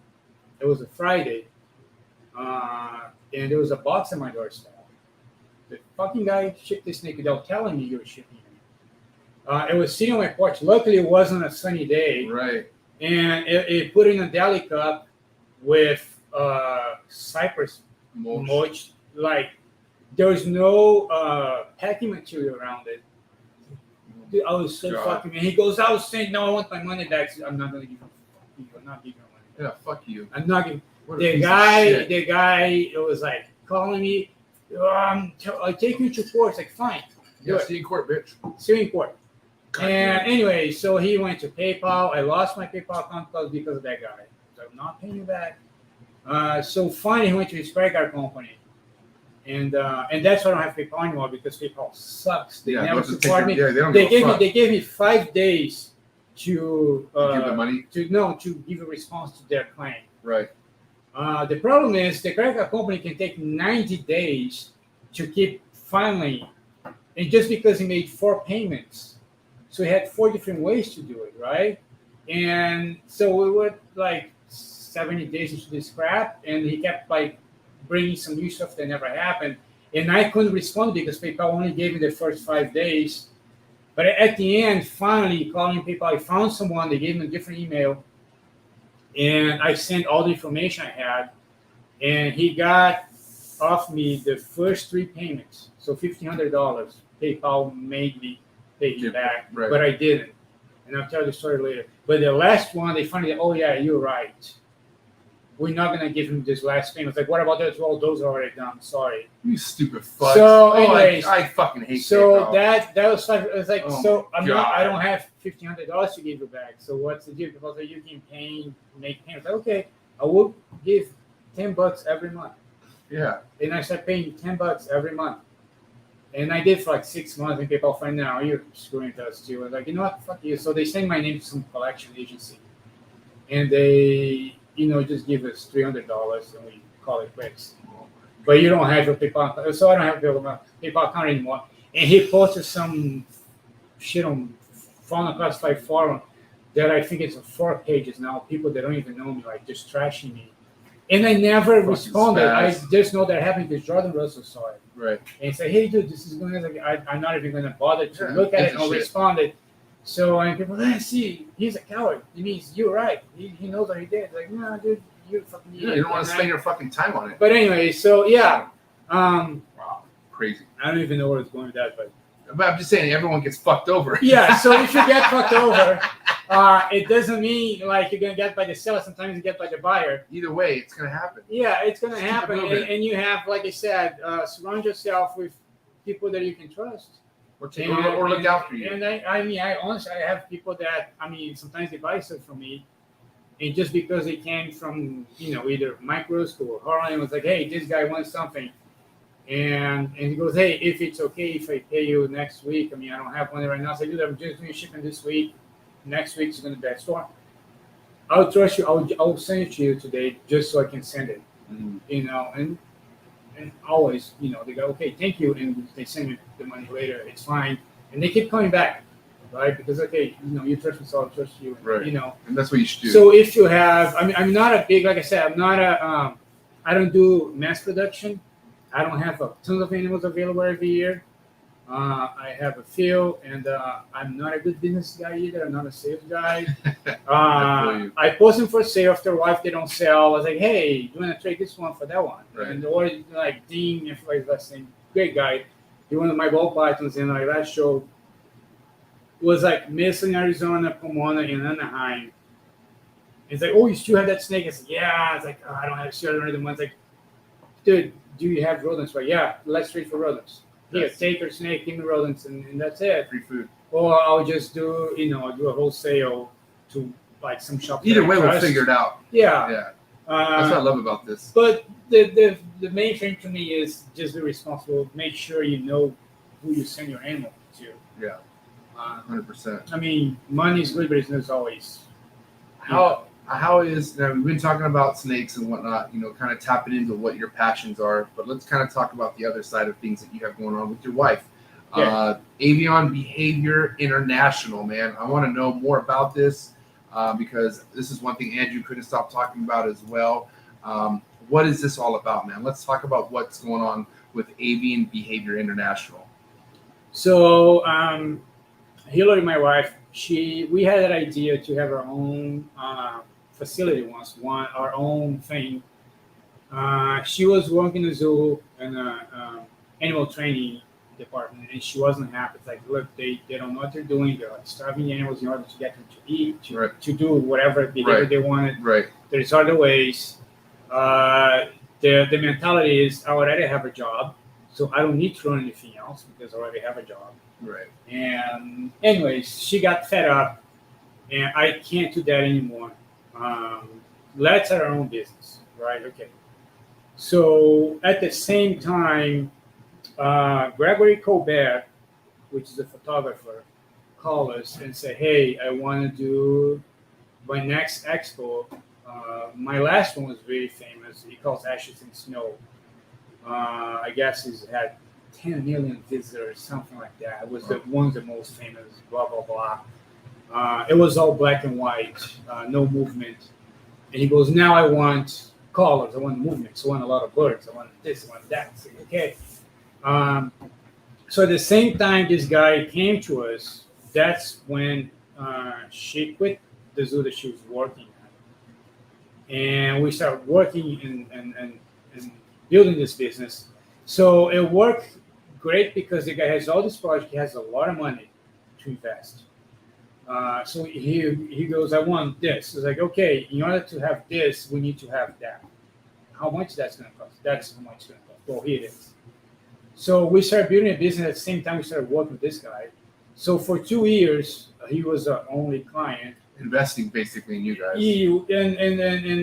Getting what he needed for his first pitch, but you were taking care of him. Yes. So wow. we got our place, a 20-acre ranch in Escondido. We built all the areas. We got the birds. We barely have any furniture in our house because that's all for the birds. It was all occasionally with all those little babies that we had because we need to socialize them first of all, right? Right. So they're all living inside the house just as a regular pet. And once they fledge, then we move them outside. But we were still building the areas because the property we got the areas is a junkyard, so we had to move a lot of stuff clean out. A bunch of shit. It took a long time. But with that guy, we went to Arizona, Utah, Northern California, New York. He took us to Brazil. He went to something in Brazil. Like, dude, we can't take our animals to Brazil. We're gonna have to get animals from there. That's fine. So I went to Brazil because I'm from there. I called some connections. So I found a farm, and my friend that lives in that farm agreed to house all the animals we were gonna get. He took me around. We had to buy the animals there. That is not cheap because they're like native fauna from Brazil, so we need a lot of permits and stuff to get those guys. Right. Luckily, he had all of those, right? So from him through him, we bought those chicks. We spent 3 months in Brazil raising those chicks and trained them. And when everything ready, Gregory called, hey, we're going to the Amazon. So we chartered 2 planes. It was 8 macaws, 2 toucans, and 8 macaws, a toucan, 2 golden conures, Wow. and 10 sun conures. Wow. We took all to the middle of the Amazon. We were living with a native tribe there for 2 weeks. It was awesome. And we were doing shootings like the sundown, sunset kind of thing. So we got the sun rising at the river, all those birds flying over the water and all those cool shots in the neighborhood, like their models, And they were so hot to me that they wouldn't do anything the whole day. Right. And then, when the sun was setting, we got more shots, and he made the neighbors feel like bonfire. So there's birds flying over the fire. It was great. Wow. Didn't lose one single bird. You're in the middle of the Amazon. That's where they're from. They could fly anytime they want. They didn't. It was a great project. I enjoy a lot. How many years ago was this? That was back in 2013. And that's kind of when the birth of avian behavior. That's when avian behavior started. So the problem is, we came back from the Amazon. Then we went to with our animals, like from here. We had macaws, cranes, hornbills, owls, all that. Rainbow Arch, Lake Powell, Arizona, Rainbow Arch, Utah, Northern California, Redwoods, and it's all those shootings. It was great. And for 2 years with that guy, he was paying us like every 2 months installments, right? So it was a total like, we can't just sit around waiting for you. We need to make money. So we got into these agreements, like it was just basic retainers for it, And I would do everything over again, even knowing the way it ended wasn't pretty, because he paid us for 2 years. So the last job was September, the last check should come December, and the last check never came. Wow. And there will be actual profit, right? Because everything else will reinvest in animals, and property and everything. So that, since nobody knew us, we have all those animals to feed now, the property to maintain. The last check would get us through the year without having any clients or customers or whatever. And he never sent us. Like, too bad. Basically, you can take me to court, but it's gonna cost you way more. It's gonna take way longer. So whatever, man. It's like, God damn it. Where we go? So that year was really tough. Right. That year was really tough. I still had my job at the zoo, but my paycheck won't pay for everything else. So he was doing everything she could. Right. Doing consulting, and so you guys definitely earned the spot where you're at yes, today. And Hillary is great. She, because when you start your business, man, it's not like, okay.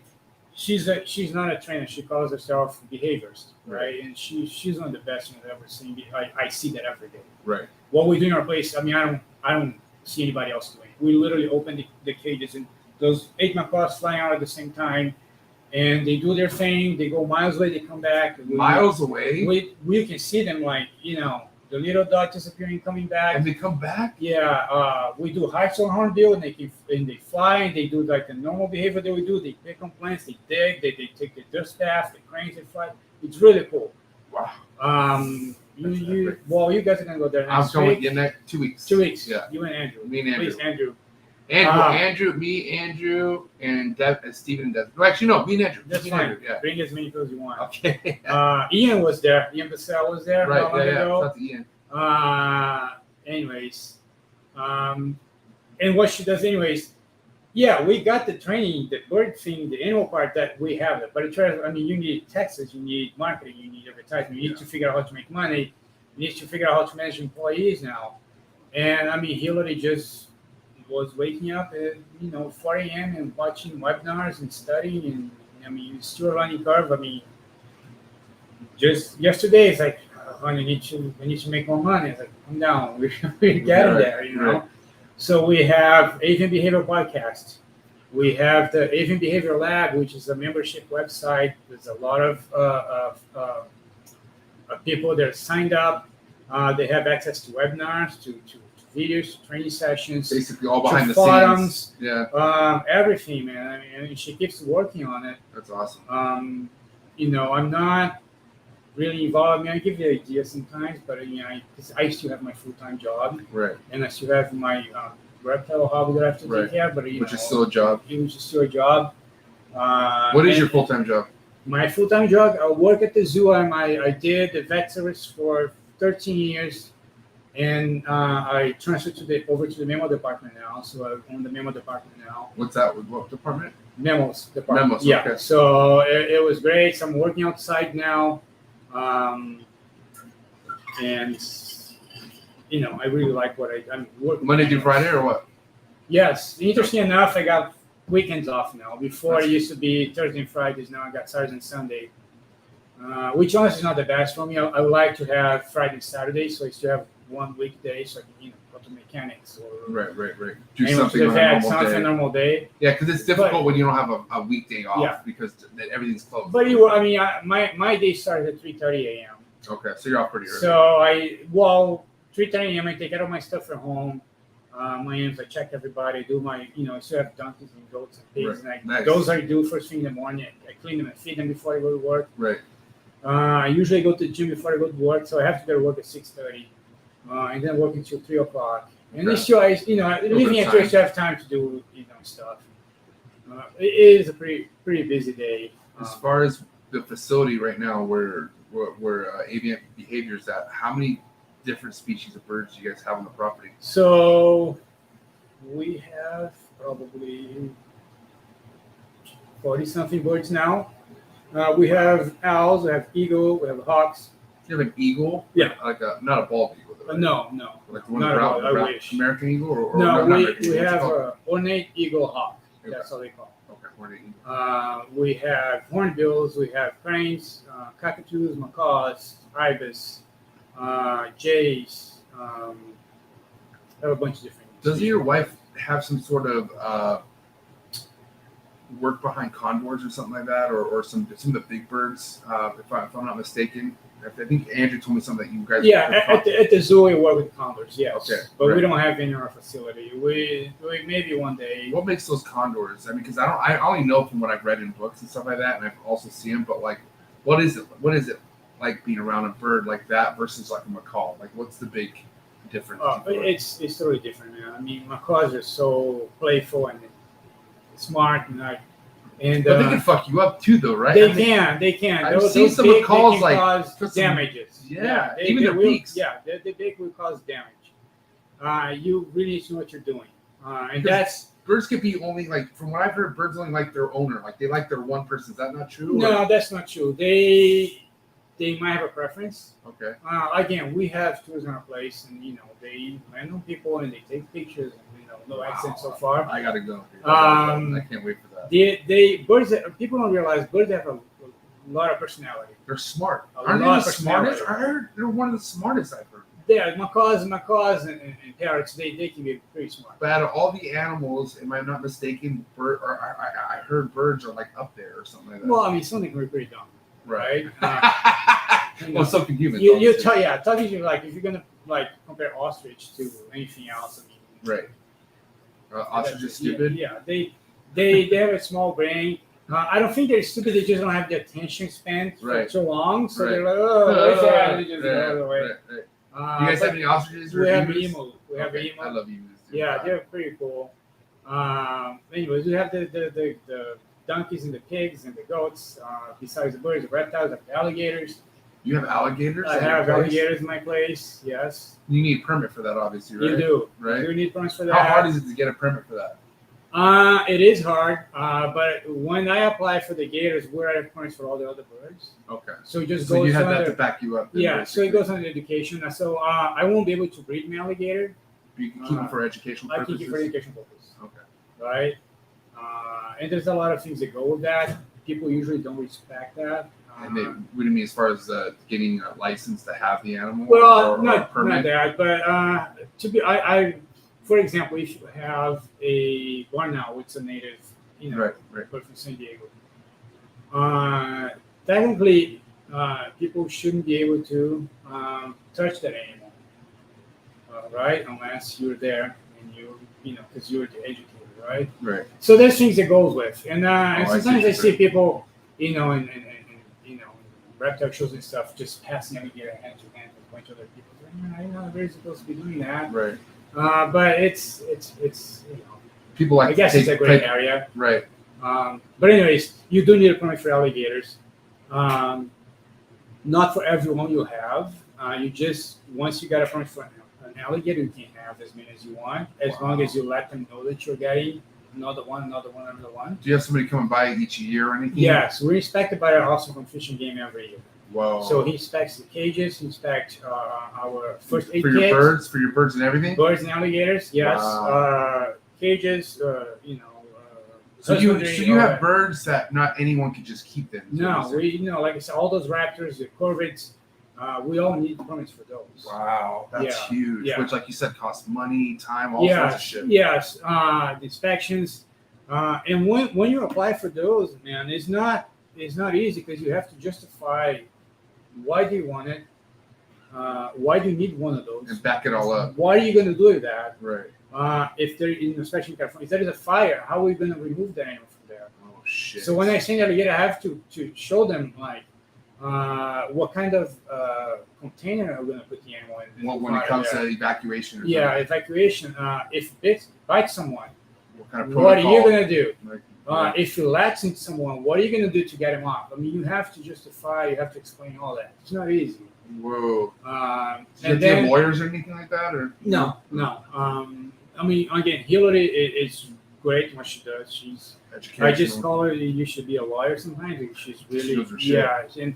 and I mean the way she writes up everything, and she said, I was like, hey, I want an alligator, and she goes, okay, write a permit for it. Like, can you just do it for me? Come on, come on. I'll cook you dinner or something. But, It's funny. yeah, but Wow. I have a really nice enclosure for my alligator. It's my favorite animal. I mean, I love to see those guys going to the water and swimming. How many do you have? I have two right now. I have one normal alligator. He's Dexter. He is got it from Nerd. Wow. He was having a problem, I guess. It was a big female, and once he got that, and the female was attacking the smaller male that she has, so he was able to get the guy out. So he sent it to me, and he's great. Not socialized. So he's not the one. This isn't him right here, I'm assuming. No, so he's a little bigger than that. Okay. This is your other one that you have. No, Is it a different one? this was the other one I have is an albino one I got from Sean Haffleck, Oh wow. and she's a girl. She is 2 years old now. She's about this size. Wow. If you go on Instagram, you're gonna see pictures. Is it on your Instagram? Yeah, you can even see it, which I'm really proud of it. You can see the picture of the enclosure built for Dexter. If you Yes. scroll down, Let's check it out. man, This would be a dream of mine to have someday, Yeah. man. Are you kidding? and I me? wish I had more, but it's because Southern California water is gold, and I can't just have a bunch of ponds with a bunch of water. It could be so It's not dreamy. good. This is actually Colorado Gator Park. This right here. Yes. So my friend, she also has an education facility, and she called one day, hey, so this guy was confiscated when he was just a little kid with his sibling. Right. So she get someone skin down their bathtub, of course. Mhm. And it was confiscated, and she took it. And when it got to that point, forever, he started attacking his sister. I said, hey, I don't have another. Can you help me? And I had an empty aviary at the time. And I said, well, it's a shitty situation. It's going to be a temporary thing, but I can do it. And I'm in the process of building a big enclosure for my other gator. And I might be able to put this guy there too. Because gators, sometimes you see those enclosures of dozens of gators living together, no problem. So I got it. I put him in this aviary. I modified the aviary, of course. I bought a bunch of molds, put the molds on it, got it this big Rubbermaid tub. It was big enough for him to be in, but not to swim around, of course. But it's supposed to be a temporary thing, right? Right. Put some heat lamps on it, and got it from her. And I built my alligator enclosure, which is 16 by 16. It's on here. You said right. It's in there, yeah, and I'm really proud of it. Right here? This is if you can scroll down this later. Right there. Right here. Ooh, Yeah. wow. This is in your So, backyard? yeah. So I built that with my neighbors. Wow, that's sick. And you can see the two together there. So that's my main guy outside. That's the one that I rescued in the water there. That's a 16 by 16 pan. That pond is 12 by 8 by 3 feet deep. And so I finally built the thing, and I showed a picture here. I about to introduce him. So I put the small guy first, let him like walk around. Then I brought the big guy in, which was mine. And I sat there and watched for hours. And they were just, sometimes they'll bump into each other and just move away. I was like, oh, that's great. And I went inside to get water for a minute, came back to the latch. Had to. Oh, like, my damn God. it. So I had to jump in the water, pull them out, and I had like, Open up their mouth and separate those guys. Oh, my And God. my By guy yourself? kept going after, and I have to pull the other guy out of the pan real quick. Dude, that's So, dangerous, bro. Yeah, but I mean, you have to do it. Do you get a stick, or like, what do you have? Like, Well, so the mouths are electric like that, so Right. I couldn't just go like this because then my hand would be inside the other guy's right, mouth. Right. So I just hold it like that, and I yelled for Hillary. She was working inside. She came back, said, "Just give me a shovel." So she brought a shovel, and with the Wedged shovel, it. I was like to wedge it, and he finally got the other guy out. But then he went back. He would start chasing me again. So Maybe I don't want one. yeah, well, you put tomatoes together. It's good. That's what's I gonna was happen. hoping just Combative. because of big enough enclosure, they would That be they would okay. be okay, but no. But And so, it went down in this pond, or in this. yeah, that's I what went down went in that pond. So I left my guy there, and I put this guy and my other guys. So the other one lived. He Enclosure. made it. Oh, it was just, they're tough. There wasn't shaking. It was just a latch. Just a latch. And you could see it was just like holding on, but they weren't putting like too much of It's just pressure. like it's dominance. Yeah, Right. exactly. Right. But once they did it once, it's just going to do it again. I didn't want to take the chances. So, and then I called her back, say, hey, it didn't work. So he's in another temporary pen right now, but it's not ideal. I can keep him for a while, but it's not ideal. And she goes, I can, because he was also chasing Right. his sister. Anyways, so it took me almost a year to find a place. Because I kept calling the usual names, Right. And like, oh, sorry, we have too many No room. males, we can't, no room. So I finally called Jay from Colorado Chondro. It's Colorado Gator Park, Colorado Gator Park. And I called Jay and he said, hey, this happens. I have this gator here. It's not ideal. I need to find a place. I'll take it. So, yeah, well, just like that, I'll take it. You just have to find a way to send him here. Right. And I say, dude. Delta cargo? Or No, what? I'll drive. I'll drive. Wow. Yes. So that was Sunday. He called me Sunday because I left a message on Saturday. He called me Sunday. I'll take it. I was like, fine. So I was at work. So I went to my boss and said, hey, I was just, I told you I was on vet service and moved over to the memo department. I was there for like 2 weeks. But I've been there for 15 years. Everybody knew me. Right. I say, hey, here's the deal. This has been going on. And this guy just called me and he'll take my gator. And I know for the next couple weeks from now, you're going to have a lot of people going on vacation because of spring break, Right, or right. kids. You're going to be sure, can I leave tomorrow? Monday. He goes, for how long is it? It's To Colorado and back. it's like 17-hour drive. So Yeah. 17 hours to go, 17 hours to come back, whatever, 4 or 5 days. No, that's fine. Go ahead. Wow. Just do it. So anyway, so my plan was drive 2 days, drop off the gator, spend the day there in the area, Hang out. and then come back the next day and drop it out another 2 days, so it'll be 5 days. Right. So anyways, I left Monday, just bought a new truck. Good test. Yeah. Take it on the Just road. Went to Home Depot that Sunday night, got like a big tub, Container. put them in. The tail was still kind of covered, but that's fine. Put Yeah. more to the bottom, put a hand like super heavy to put in there. He has to know because I'm gonna have to do it by myself. Right. Because I'm gonna have to sleep somewhere, I'm gonna have to get him out, so I need to know how to do it by myself. It's like crap. So I Wow. put it was just enough to go through the doorway on the back seat, How heavy do you think he was? Oh man, I don't know. It was heavy. Over 100 pounds? No, because I was able to pick it up inside Okay. the tub. It was less than 100 pounds. Otherwise, Pretty I'd be big. able to. Yeah. Yeah. I'm strong, but not that strong. And Wow. but anyway, so I drove I drove like probably 12 hours one day, and he really kept texting, "Are you gonna try to do everything one day?" Because she knows where I am. It's like, Right. no, I'm not gonna stop pretty soon. And that's my diamond there. I was telling you that The ones that laid the egg. Oh, this one right here. 4 eggs, and after that was all. She passed one more good egg. They all went bad later, but she got 10 eggs retained. But anyway, so I drove 10 hours. Wow, That's Brownie. This is the one you got from Nerd? No, I got from Sean Half. Oh, Sean. Okay. Yeah. Wow. Yeah, Dude, this she's is super cool. amazing. She's bro. mean as shit, but she's She's a good. bitch. Yeah, she is. She is. Probably my fault. I'm not. I didn't do the enough socializing. I mean, there's still time, right? They learn quick. Right. But eventually she'll have an enclosure just like the other one, right? She's not just big enough for that yet. Right. So I drove the next day. I woke up, I don't know, 3 or 4 a.m., put him in the back seat, drove another. So I got to the Colorado Gator Park. I was like 11.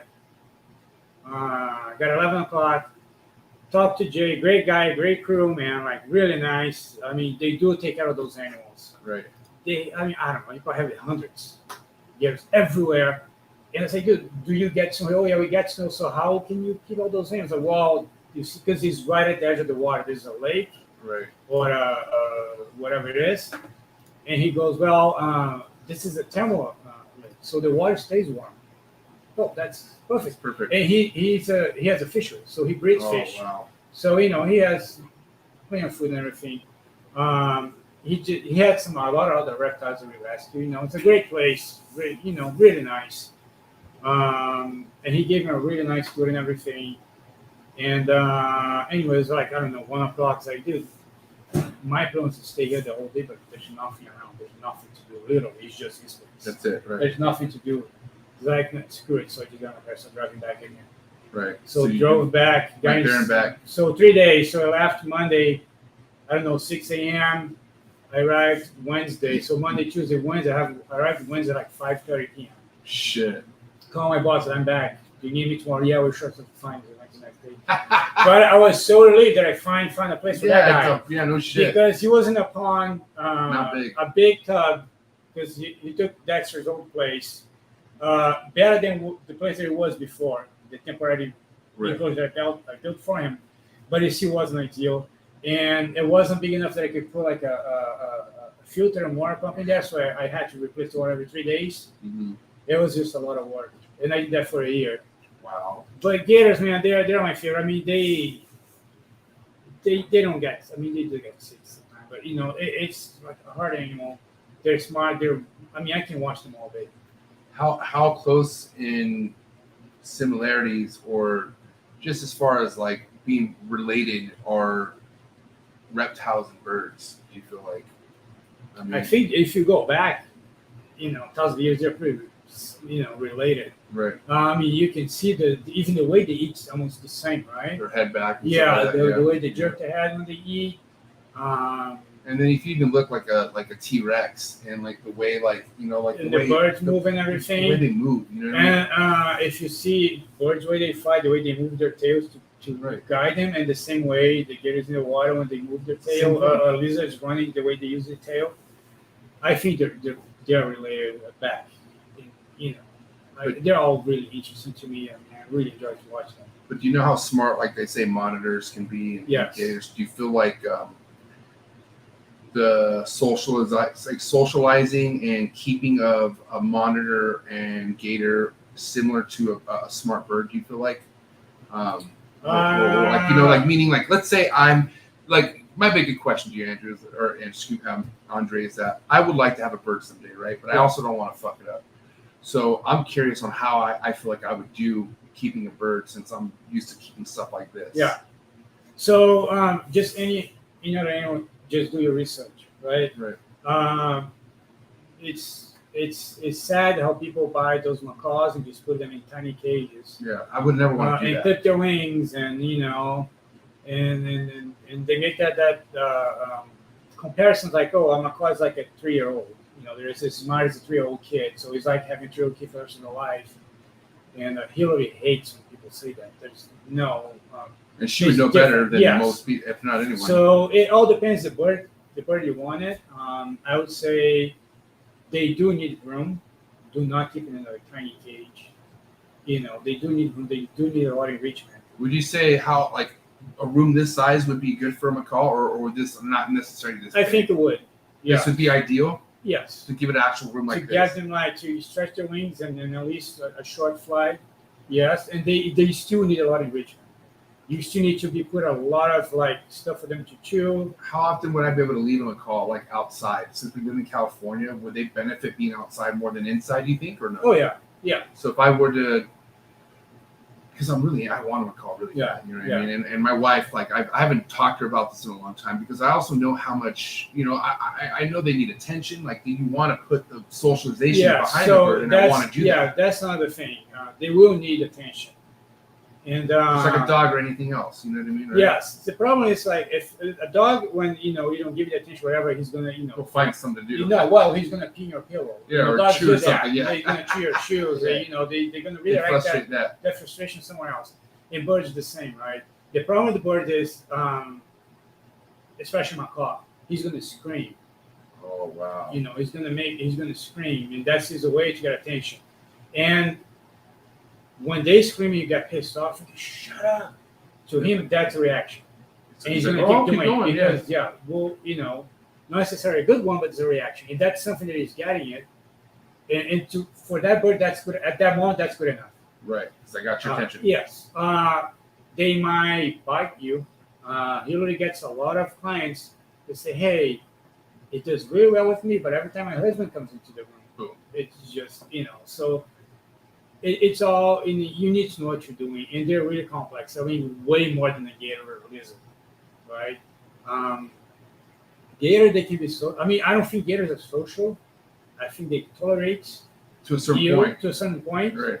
And you can It's like see all, almost any reptile does. yes, just like a snake. You can see all those little people like swimming with the gators and I don't like that. Terrifies dude, me. Bro. yes, Like, what are you because doing? they can flip like in a moment, and Just like a lion or a tiger. yes, and it's not gonna be pretty. It only takes one hit and you're done. Right. But they will tolerate you, right? To a point. And he's so social, he's so tame, and I don't think that's the case. But good for you. If he's That's doing what that to you you, that's fine. Right. Dexter, I can get pretty close to him, but he will be you let me know I don't like you like that close to me. He never attacked me. He never tried to bite me or Because he's anything. telling you already. But he's telling me, and sometimes I just ignore him. I just don't pay attention to him. And I think they can tell like, okay, this is like close, but he's not. He's not fucking with me. He's taking care of that plant that is like, Yeah. Wow. But yeah, a lizard is different. They're a little bit more social. They're smarter. Not as a bird, but you can get the relationship per se with the lizard. It can, in my opinion, it can be something that he really enjoys. Right? Okay, this guy's gonna put him in his shoulder again. I really like to do that and walk around the house. Right. I enjoy that. He's gonna feed me, whatever. Gonna run around. That's fine. Birds are like way more complex, and you need to know to read those body language. You need to know how to read those signs. Otherwise, they're gonna own you. Right. And that's the biggest thing is like they're smart enough to know when they own you, right? Yeah. Like they'll know like and they will keep pushing that button. Right. I know that for a fact because I'm not a very patient guy. Even though with reptiles, sometimes you start a project 10 years ago, you still have to. But I'm not. I could never be an animal trainer. And Behaviorist. Behaviorist. Yeah. Yes.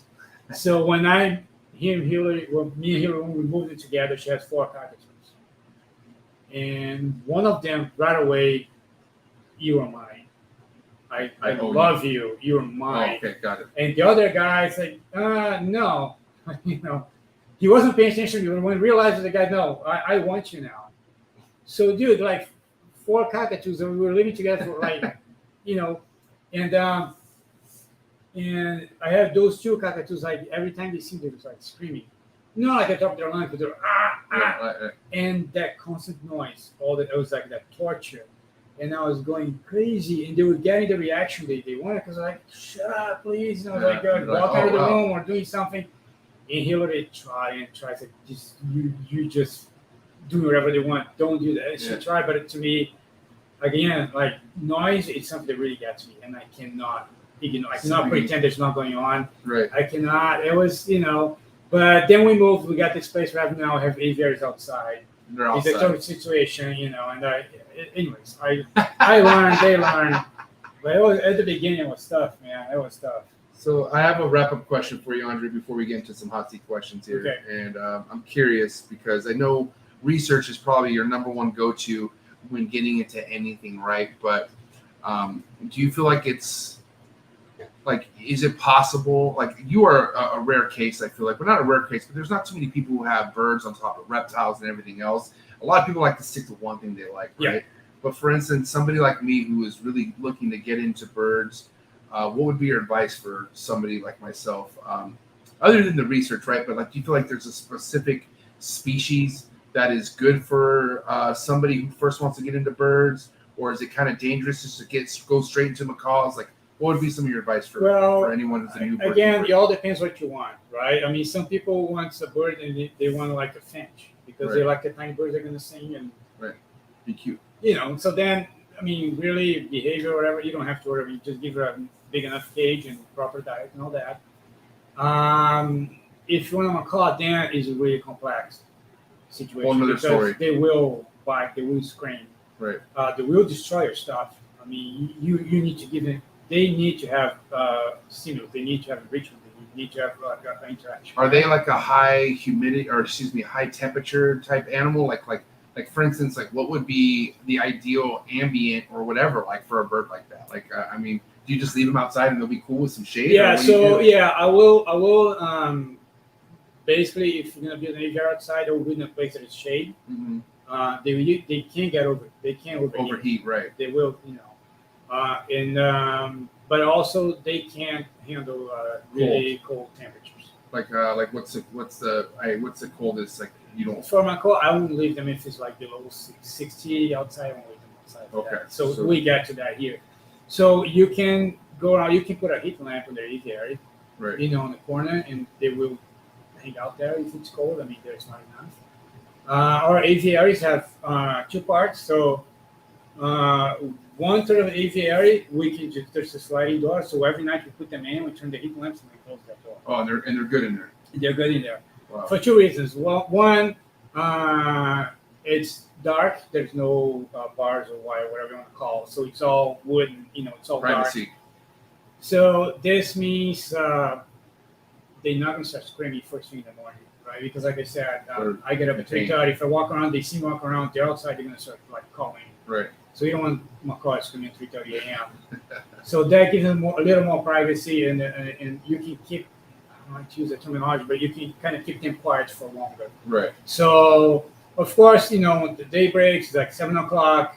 They're still inside, but they can see the sunshine. They can hear the cars coming because we have 2 full-time employees. So people come to our So place, they're like, okay, there's something. and they're gonna start like they're gonna start what they're gonna not nice. screaming and talking around, but you know, they're bit of still making talking. noise. Yeah. Yeah. So it's nice if you give them the private space with, you know, heat source somehow, so they, you know, and they can like it. So is it staying like about 70 in there during at night, or like what's the temp you know, range? if you keep the room temperature 75, whatever, Okay. you know, that would be okay. If you can get, you know, their behavior down, trained enough, you can just pick them up and meet inside the house. Then inside the house, you can keep a smaller cage. It's just a night cage. So right. So once they go in there, they know that's their sleep time. Got it. Okay. So you put them in there, you give like a nice reward, like a big, you know, walnut, whatever you think they really like the most. Right. Here, that's a reward. Good job. You're wearing my arm from outside to here. That's a night cage. Here, you can go with the blanket, whatever. And, you know, they will get into the routine. Right. And the next morning, same thing. You step up, take them outside, give them a nice reward. Here, you're out now, do your thing. So it's just the consistency of the social, being social and routine. I will really research and talk to people that have macaws and, you know, to get. So I'm good. I'll talk to you. Yeah, talk to me, talk to Hillary. Not to me. But, well, no, because I want Hillary on the show next. Yeah, bro. so I won't be the best, you know, behaviors to talk to, but yeah, I'm kind of their cool uncle, you know. You know, they can get away with. I mean, our hornbill, like every time he sees me, he's just a dog to me. Like he comes and he jumps on my shoulder. He's a big bird. Like, I have that huge beak right on my face. I keep it and I play with him. You know, I told him not to do that because sometimes I have people here and he jumps on there. You know, people that have seen bird before, they're like this huge beak next to their face. Oh wow! Like, but I like it. So yeah, sometimes not even allowed to go outside when they're doing training sessions or stuff because like you're gonna ruin everything. Damn. But yeah, I mean, they're fun animals. They have a lot of personality. I love it, man. You know, like little hornbills, man. There's like the Vanderbeck is horn. Jordan Russell has some of those now. Yep, I saw that. They're great indoor birds. I mean, they're small. They're really curious. They're really, you know, social. How similar are those to toucans? They're a little different? Well, if you the toucan actually they're the same size and at the beak and everything, Right. but the hornbills are different than toucans, right? Hornbills from Personality Africa. wise and everything? Yes. They're from Africa. They're social. They eat, you know, fruits and Berries, mice yeah. and whatever, and meat, whatever. Oh, they eat meat too. Oh yeah. Wow. Actually, mainly meat. Wow. More meat than anything else. Wow. Crazy. Crazy. And toucans are not that social. You know, they're different type of bird. Way Right. different. But they're cool birds. You know, way easier to deal with them than a macaw. Do you know this exotic bird breeder in Hamon named John?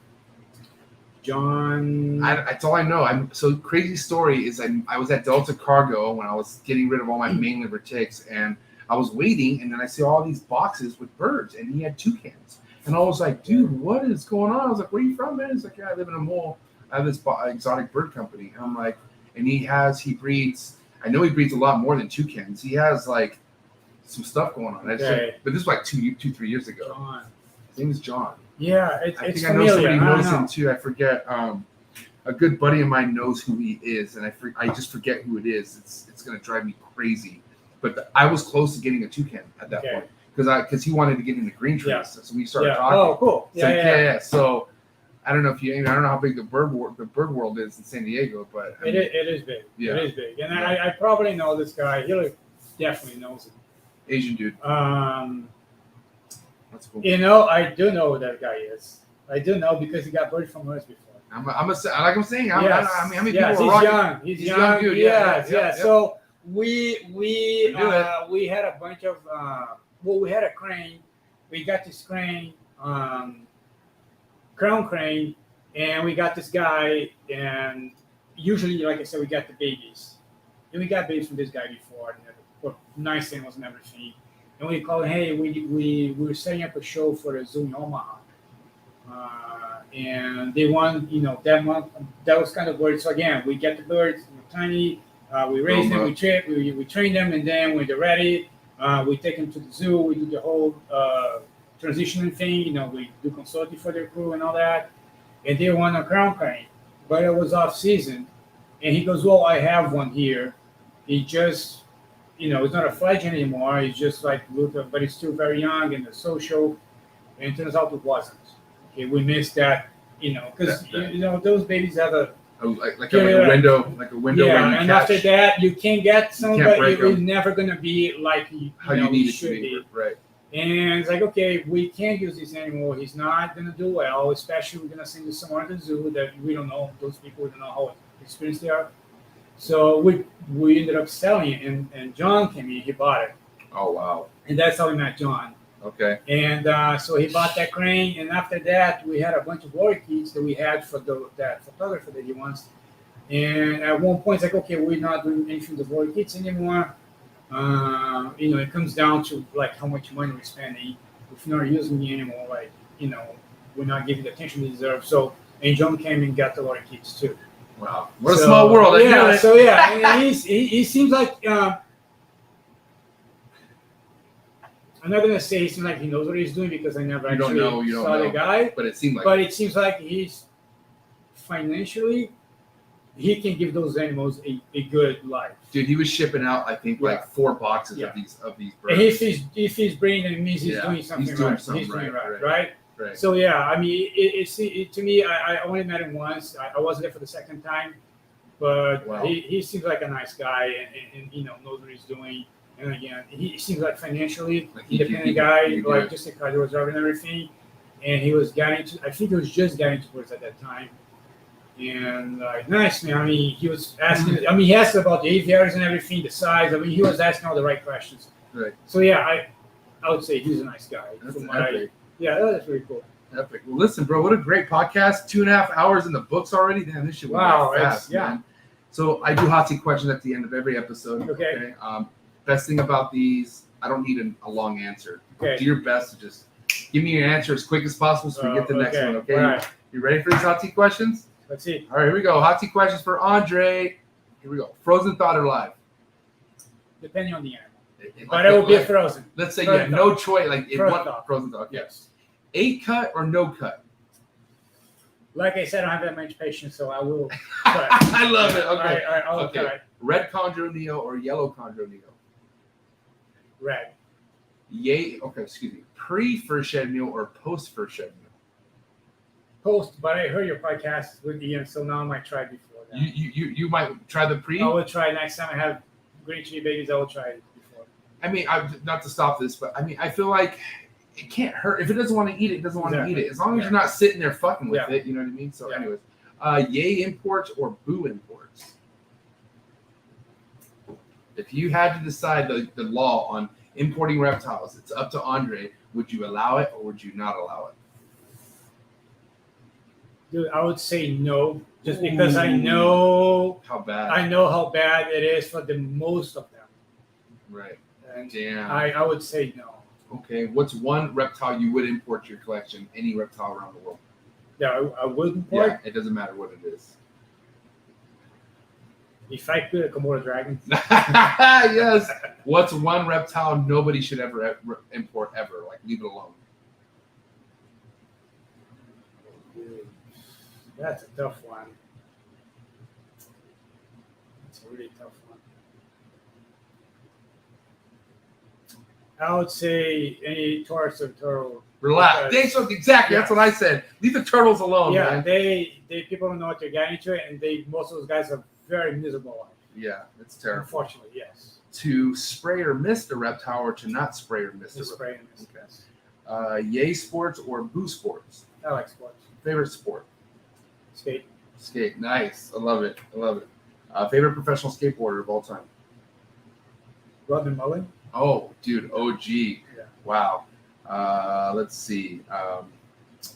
Big flexor or no flexor? What does that mean? You like to flex or you don't like to flex? No, I don't like to flex. Steak or fish? Steak. Favorite cut of steak? I would say picanha, but I don't Brazilian- think is you that guys. Brazilian? Yeah, That's a I don't think you Brazilian guys know picanha. So the closest you guys have it would be the tri-tip. Tri-tip. Okay. Yeah, it's just difficult. The tri-tip, we got the fat layer on it, and you give it a totally different taste and texture. So, Yay alcohol or boo alcohol? yeah, alcohol. Favorite alcohol beverage? Margarita. Margarita. Mango margarita. Mango margarita. Tequila preference? I don't know. I'm not really big on brands, but the one I had at home that he was making some drinks for me was it has like 1,000 something. Okay, I think I know 2000s. I'm a Patron guy. I mean, Yeah, I know what you're talking about. Yeah, it could be a Patron 1,000 something. I don't know. Okay. It's like a weird bottle, kind of clear but bluish. We kind like of it. thing. Yeah. Yeah, tight. I'll have margaritas at Trap Fest for you. Okay. Yeah. Okay. West Coast rap or East Coast rap? West. Favorite West Coast rapper? Dude, that's. I would say. Is it 50 Cent West Coast? No, dude. 50 okay, Cent. then East Coast then. East Coast? Because I like Public Enemy, 50 Cent. That's East Coast. Yeah. Yeah. So So East we're Coast. East Coast, Okay. yeah. That's East Coast. Little word association. First thing to come to mind: milk, Cow. cocoa, Nuts. substrate, Cypress. ovulation, Excitement. day 60, Even more excited.